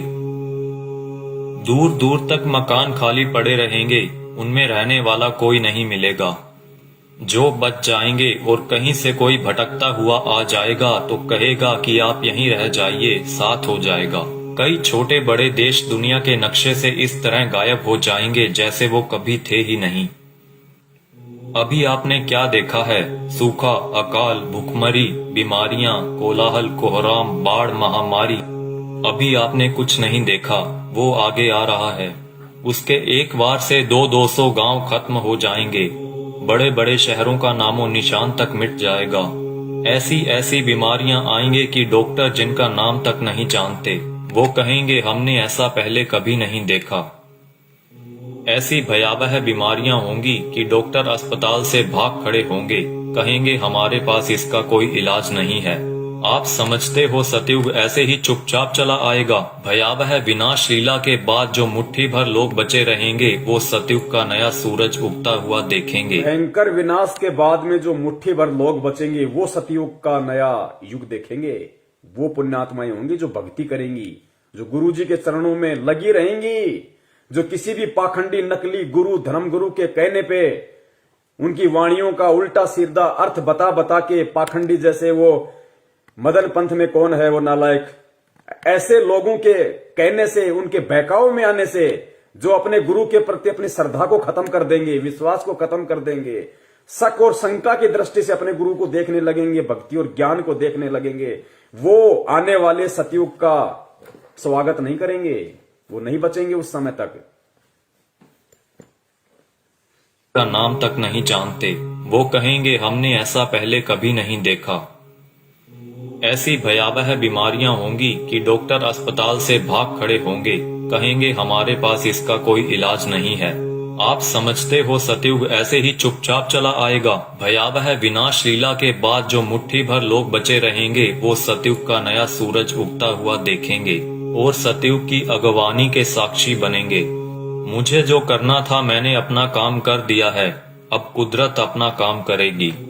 आने वाले समय में यूएनओ भारत में चलेगी, सुरक्षा परिषद भारत में आएगी, विश्व का न्याय भारत में होगा, देश और दुनिया का तख्ता पलट होगा, छोटे छोटे राष्ट्रों का भारत में विलय होगा, देश में प्राकृतिक और दैवीय प्रकोपों से भारी जनहानि होगी। 20 करोड़ लोग एक झटके में लापता हो जाएंगे। आबादी बहुत ही कम रह जाएगी।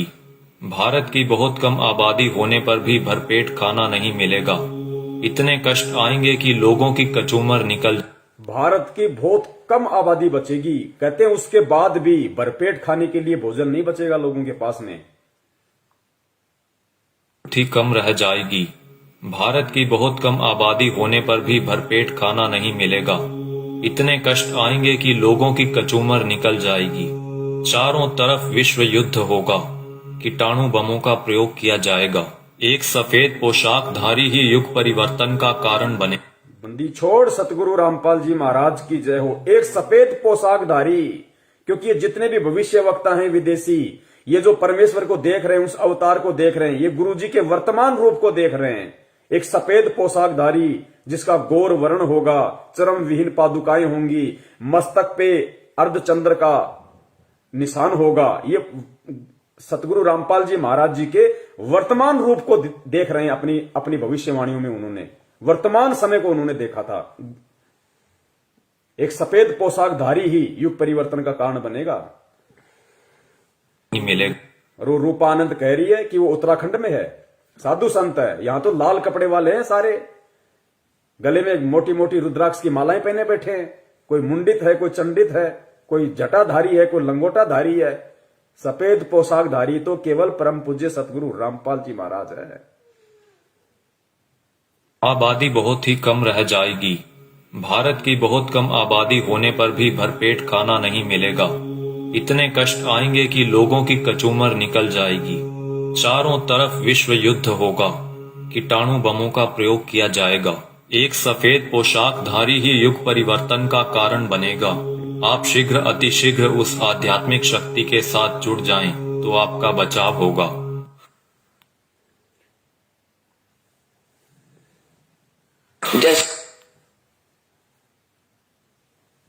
तो पुण्यात्माओं, सुना आपने किस तरीके का तांडव अभी मचना बाकी है, और उस तांडव में किस प्रकार से विकट परिस्थितियां देश और दुनिया के सामने पैदा होंगी, और उन विकट परिस्थितियों में कौन और किस तरह के व्यक्ति ही बच पाएंगे। ये भविष्य वक्ता हैं, ये जय गुरुदेव जी हैं। अगर इनकी भविष्यवाणियां सच ना हो तो गुरुदेव कभी भी इनके भविष्यवाणी का जिक्र नहीं करते। ये सत्य हैं, ये होके रहेगा, क्योंकि दुनिया ने ज्ञान से भगवान को नहीं पहचाना। अब दुनिया को ठोकर लगेंगी तो दुनिया भगवान को पहचानेगी। भारत की बहुत कम आबादी रह जाएगी, उसके बाद भी भरपेट भोजन नहीं मिलेगा। दाने दाने को लोग तरस जाएंगे, दाने दाने को। और नाली में, गंदी नाली में अगर कोई रोटी का टुकड़ा किसी को दिख जाएगा तो सोचेगा खा ले उठा के। ऐसी विकट परिस्थितियां पैदा होना बाकी हैं, और हम कर रहे हैं राजनीति। कभी बीजेपी को वोट, कभी कांग्रेस को वोट, कभी आरक्षणबाजी, कभी जाटों के आरक्षण में जाओ, माता बहनों को लेके जाओ, गुंडों की सीबीआई जांच कराओ। मस्ती सूझ रही है, मौज हो रही है। अभी देखना आगे चल के क्या बनेगा। भले तुम भगत हो, भगत वो है जो मर्यादाओं में रहता है, परमेश्वर को परमेश्वर मानता है। तो वो जो विनाशकारी जो समय जो बताया है भविष्य वक्ताओं ने, कि दाने दाने को लोग तरस जाएंगे, ना कोई काम होगा, ना कोई धंधा होगा, ना कोई खेती होगी, कुछ नहीं होगा। उस समय जो लोग बचे होंगे वो भी भुखमरी के शिकार होंगे, दाने दाने को तरसेंगे। गंदी नाली में रोटी का टुकड़ा होगा, सोचे खा लो। तो पुण्यात्माओं, उस समय में वो परमपिता परमेश्वर, वो बंदी छोड़ सतगुरु रामपाल जी महाराज, जो अवतारी पुरुष है, महापुरुष है, तारणहार है, वो किन आत्माओं की रक्षा करेगा और किस तरह से रक्षा करेगा। वो उन आत्माओं की रक्षा करेगा जो परमेश्वर को परमेश्वर मानेंगी, जो उन्हें मुक्ति दाता मानेंगी, हृदय से, आत्मा से, जुबान से नहीं। और घर में अन्न का दाना ना होने पर भी वो परमात्मा किस तरीके से अपने बच्चों की रक्षा करेगा। पुण्यात्माओं, सबसे बड़ा भविष्य वक्ता परमात्मा होता है, जो आज धरती पे संत रामपाल जी के रूप में है। लेकिन परमात्मा स्पष्ट रूप से जिक्र नहीं करते, परमात्मा संकेत कर देते हैं। तो आने वाले जो समय है भयंकर, आप और हमारे रहते सहते जो समय आएगा, उस समय के लिए परमात्मा ने कई बार सत्संगों में संकेत किया है और इशारा कर दिया परमात्मा ने कि पुण्यात्माओं, किस प्रकार भगवान तुम्हारे साथ में रहेगा, चिंता मत करना, घबराना मत, मैं सदा तुम्हारे पास में रहूंगा। किस प्रकार दया करेगा परमात्मा, इस वीडियो को सुनिए पुण्यात्माओं और परमेश्वर के चरणों में नतमस्तक हो जाओ। कभी सपने में भी मत सोचना किसी और नालायक की तरफ, किसी साधु संत महंत पाखंडी की तरफ, किसी अन्य संत पंथ की तरफ जाने की सौपन में भी मत सोचना, वरना पतिव्रता धर्म से डिग जाओगे। फिर रक्षा करने वाला इस भगवान के अलावा दुनिया में कोई नहीं है। उस विनाश के समय में, उस संघर्ष के समय में परमात्मा उसी आत्मा के साथ रहेगा जो वर्तमान के संघर्ष में परमात्मा के चरणों में पड़ा रहेगा। काल हमें जो तोड़ने की कोशिश कर रहा है, जीव आत्माओं को डिगाने की कोशिश कर रहा है, हर तरीके से सतलोक आश्रम मैनेजमेंट हरियाणा के द्वारा नित नए पीले पीले पर्चे निकाल के ज्ञान विरुद्ध आदेश दे दे के हराम की कमाई, राजनीतियां करवा के, आरक्षणबाजी करवा के, ये काल की चाल है। ये उस विनाशकारी समय में आपकी रक्षा ना हो उसके लिए आपको तोड़ रहा है। आप सोच रहे हो हम गुरुजी के शरण में हैं, आप कांग्रेस को, बीजेपी को वोट दे रहे हो भगत होके, आरक्षणबाजी कर रहे हो, कुपात्रों को दान दे रहे हो, ये कोऑर्डिनेटर भक्तों की लड़कियां ले लेके भाग रहे शादीशुदा होने के बाद, इनको दान दे रहे हो, ये भगोड़ों को दान दे रहे हो, गुरुजी के कलयुगी झूठे मक्कार परिवार को, बेटा बेटी उनकी पत्नी को आप दान दे रहे हो। ये उस विनाशकारी समय में आप अपनी गर्दन पे तलवार रख रहे हो। दान सुपात्र को दिया जाता है, कुपात्र को नहीं। मर्यादाओं से दूर हो रहे हो आप। ये रोहतक मुंड का जिंद दीवानी हरियाणा में जो ढोंग कर रखा है इन लोगों ने, आदरणीय गरीबदास जी महाराज जी के पाठ प्रकाश का 150 दिन से ये लोग धन प्राप्ति के लिए जो ड्रामा कर रखा है, तुम सोच रहे हो हमें पुण्य मिलेंगे। गुरुदेव कहते हैं तुम करत हो पुण्य होत है पापम, तुम पुण्य समझ के कर रहे हो लेकिन अज्ञानता में तुम पाप के भागी बन रहे हो। बचाव नहीं होगा तो किनका बचाव होगा उस समय और कैसे बचाव होगा? बचाव उनका जो मर्यादाओं में रह के परमेश्वर को परमेश्वर मान के भक्ति करेंगे, जो उनका जन्मदिन नहीं मनाएंगे, उनका बौद्ध दिवस नहीं मनाएंगे, उनके नाम पे किसी भी राजनीतिक दल के चमचे बन के नहीं रह जाएंगे। उनकी परमात्मा रक्षा करेगा जो वर्तमान के संघर्ष के समय को झेल लेगा। काल एक तरफ मैनेजमेंट के माध्यम से संगत को तोड़ने की पूरी कोशिश कर रहा है, दूसरी तरफ नकली संतों को, पाखंडियों को खड़ा कर रहा है गुरुदेव के वचनों में, वाणियों में मीन में कर करके, और गुरुदेव से आत्माओं का विश्वास तोड़ने की कोशिश कर रहे हैं। परमेश्वर कहते हैं बीजक की बाता कहें बीजक नाही हाथ, पृथ्वी डुबोवन उतरिए कर कर मीठी बात। उनके मीठे मीठे श्लोक सुन के, उनकी बातें सुन के हम सोचते हैं कि वहां मूल ज्ञान है, वहां पवित्र ज्ञान है, वहां ये है, वहां वो है। महीने 2 महीने जाते हो, फिर गधे की तरह मुंह लटका के वापस आते हो। भगवान से दूर हो गए, ना इधर के ना उधर के, धोबी के कुत्ते वाली हालत हो जाती है तुम्हारी। काल ऐसा करके छोड़ देता है। तो इस वर्तमान के संघर्ष के समय में जो संघर्षशील रहेगा, जो न टूटेगा, न डिगेगा, न झुकेगा, न मुड़ेगा, भगवान को सिर सौंप दिया तो सौंप दिया, उस आत्मा की परमात्मा फिर उस संघर्ष के समय रक्षा करेगा जो आज उस परमात्मा के लिए संघर्ष कर रहा होगा। और किस प्रकार परमात्मा रक्षा करेगा?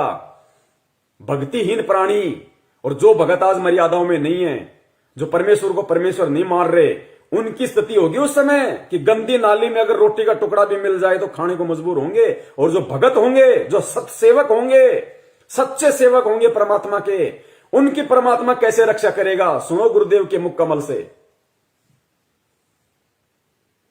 जैसे दास बार बार आपको कथा सुनाता है कि जिस समय परमात्मा के नाम से झूठी चिट्ठी लिख दी थी कबीर जी के नाम से, और 18 लाख प्राणी साधु संत आगे थे।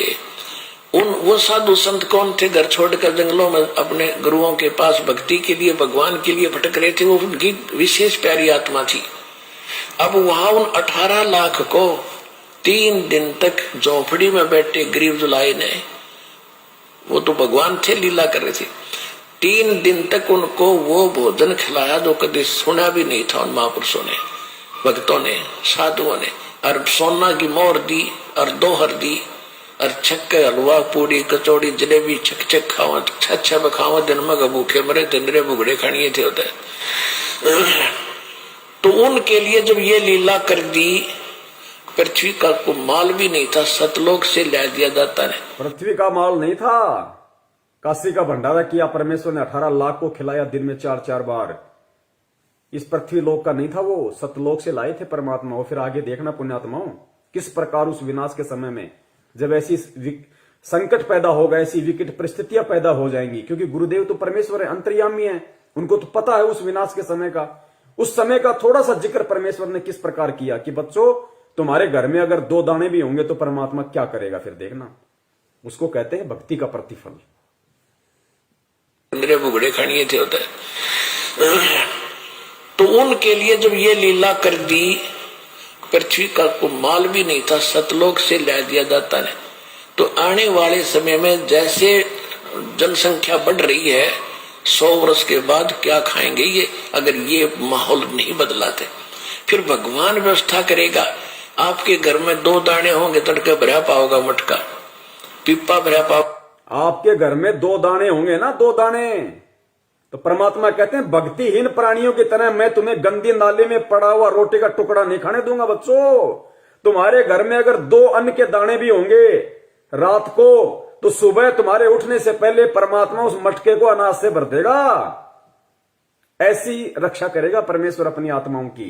इसलिए हमारे को विश्वास होना चाहिए दृढ़ अटल कि धरती पे अगर भगवान है तो संत रामपाल जी महाराज है, उनके अलावा कोई पुरुष नहीं है। बंदी छोड़ सतगुरु रामपाल जी महाराज की जय। पिका को माल भी नहीं था, सतलोक से ला दिया जाता है। तो आने वाले समय में जैसे जनसंख्या बढ़ रही है, 100 वर्ष के बाद क्या खाएंगे ये, अगर ये माहौल नहीं बदलाते। फिर भगवान व्यवस्था करेगा, आपके घर में फिर भगवान व्यवस्था करेगा। आज हम जो काम धंधा कर रहे हैं, 2 के 4 कर रहे हैं, हम जो अपना दिमाग चला रहे हैं कि हम कर रहे हैं तो खा रहे हैं, ये सब फेल हो जाएंगे। आज भी परमात्मा दे रहा है, आज भी परमात्मा ही करवा रहा है। कैसे करेगा परमात्मा, देखना। माहौल नहीं बदलाते। फिर भगवान व्यवस्था करेगा, आपके घर में 2 दाने होंगे, तड़के भरा पाओगा मटका, पिप्पा भरा पाओगा आटेगा। इस तरह कर देगा दाता आपके लिए। लेकिन साध वचन पलटे नहीं, चाहे पलट जाए ब्रह्मांड। अगर परमेश्वर ने ये वाणी कही है कि आपके घर में 2 दाने होंगे, सुबह मटका भरा हुआ मिलेगा, तो वो विकट समय आएगा, वो 2 दाने वाला समय आएगा भाई। तभी परमेश्वर ने इस वाणी का जिक्र किया, ये बात कही है परमात्मा ने कि आपके घर में 2 दाने होंगे। नहीं तो भगत आज हम अपना काम धंधा कर रहे हैं, अपना कमाई रहे ना, लेकिन एक समय ऐसा आएगा ना काम होगा, ना धंधा होगा, ना कोई घर से बाहर निकलेगा, डरेंगे, सहमे हुए होंगे, डरे हुए होंगे। उस समय परमात्मा कहते हैं कि जो भक्तिहीन प्राणियों भूख के मारे क्या करेंगे, कब तक घरों में बैठे रहेंगे। ना ये ब्रह्मा रक्षा करेगा, ना विष्णु करेगा, ना दुर्गा करेगी, ना काल, ना महाकाल, ना देवी देवता, ना भैरू, ना भूत, ना यार, ना रिश्तेदार, ना मां, ना बाप। आज हम जिनके लिए भगवान से दूर हो रहे हैं कि मेरी मां रुष्ट हो जाएगी, मेरा बाप मुझे लड़ेगा, मेरी पत्नी मुझे छोड़ के चली जाएगी, उस समय कोई नहीं आएगा, वो परमेश्वर आएगा उस समय रक्षा करने के लिए। किनकी? जो भक्ति करेंगे, जो भक्ति करने की इच्छा से होंगे। बढ़ रही है, 100 वर्ष के बाद क्या खाएंगे ये, अगर ये माहौल नहीं बदलाते। फिर भगवान व्यवस्था करेगा, आपके घर में 2 दाने होंगे, तड़के भरा पाओगा मटका, पिप्पा भरा पाओगा आटेगा। इस तरह कर देगा दाता आपके लिए। लेकिन भक्ति करवाने के लिए छोड़ सतगुरु रामपाल जी महाराज की जय हो। ये उनकी करेगा जो भक्ति करेंगे, और जो बकवाद ये उनकी करेगा जो भक्ति करेंगे, और जो बकवाद करेगा वो अपना करते रहेंगे, वो गंदी नाले के टुकड़े खाते रहेंगे भगत होके भी। पिप्पा भरा पाओगा आटेगा। इस तरह कर देगा दाता आपके लिए। लेकिन भक्ति करवाने के लिए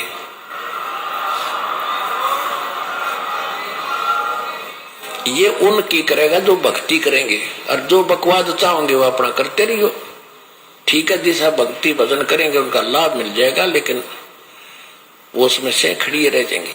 राजनीति करने वाले करते रहियो, आरक्षणबाजी करने वाले करते रहियो, परमात्मा रक्षा उनकी करेगा जो भक्ति करेंगे। जिनका मकसद मोक्ष प्राप्ति का होगा, कांग्रेस को जिताने का, बीजेपी को जिताने का नहीं। तो कितने लोग आज मर्यादाओं में हैं और कितने लोग भगत होकर भी अपने आप को भगवान का भगत समझते हुए भी मर्यादाओं से दूर हैं। ये अपना आकलन स्वयं कर लें। दास की यही विनती है, यही प्रार्थना है। सत संदेश हम देते रहेंगे जब तक परमेश्वर हमें सद्बुद्धि देते रहेंगे।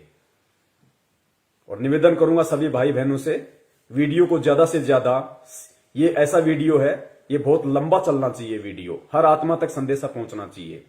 अभी दास इसको फेसबुक पे जाके और दोनों पार्ट को एक कर देगा ऊपर नीचे। उसके बाद में पुण्यात्माओं जितना हो सके वीडियो को शेयर करें, ताकि जिस प्रकार परमेश्वर ने आप और हमारे ऊपर दया करी है उसी प्रकार परमात्मा हमारे अन्य भगत भाई बहनों पे भी दया करें, उनको भी परमेश्वर सद्बुद्धि दे, उनको भी समझ में आए, वो भी परमेश्वर को परमेश्वर माने। ठीक है, जो गलती उन्होंने परमात्मा का जन्मदिन मना के, बोध दिवस मना के कर दी है, अगली बार उनसे वो गलती ना हो, अगली बार उनसे वो गलतियां ना हो, वो भी आप और हमारी श्रेणी में आ जाएं, वो भी सत्सेवकों की श्रेणी में आए। तो हमें प्यार से, प्रेम से, बहुत ही आधीनी से परमपिता परमेश्वर जी के चरणों में बैठ के उनकी प्रेरणा से हमें ये सेवाएं करनी है, साथ में अपनी भक्ति भी करनी है, ताकि परमेश्वर भक्ति से ही प्रसन्न होंगे। सेवाओं का पुण्य अलग है। तो पुण्यात्माओं, परमेश्वर दया करें। हम यही उनसे विनती करेंगे बारंबार उनके चरणों में दंडवत करते हुए कि परमात्मा साध संगति के लिए आप हम सत्सेवकों को लाइव शंका समाधान प्रोग्राम से जोड़े रखिए। आप इसी प्रकार हमारे सभी भाई बहनों का, हम एक दूसरे का इसी प्रकार भक्ति में विश्वास बनाए रखिए। हमारे अंदर वो दृढ़ता, वो विश्वास आप जी पैदा कीजिए, ताकि परमात्मा सपने में भी हम अपने पतिव्रता धर्म से दूर ना हो सकें। हम आपके चरण कमलों से परमात्मा सुई के नोक जितने भी दूर ना हो। और परमेश्वर यदि हमारा ऐसा कोई दुर्भाग्य, हमारा ऐसा कोई कुसंस्कार यदि हमारी ही किसी मूर्खता और गलती के कारण आना भी हो, तो परमात्मा उसी समय हमारी जीवन लीला समाप्त कर देना और अगला जन्म परमात्मा उस समय देना जब आप हमारा मोक्ष कर सको, हमें सतलोक पहुंचा सको। बंदी छोड़ सतगुरु रामपाल जी महाराज की जय हो। सत साहेब।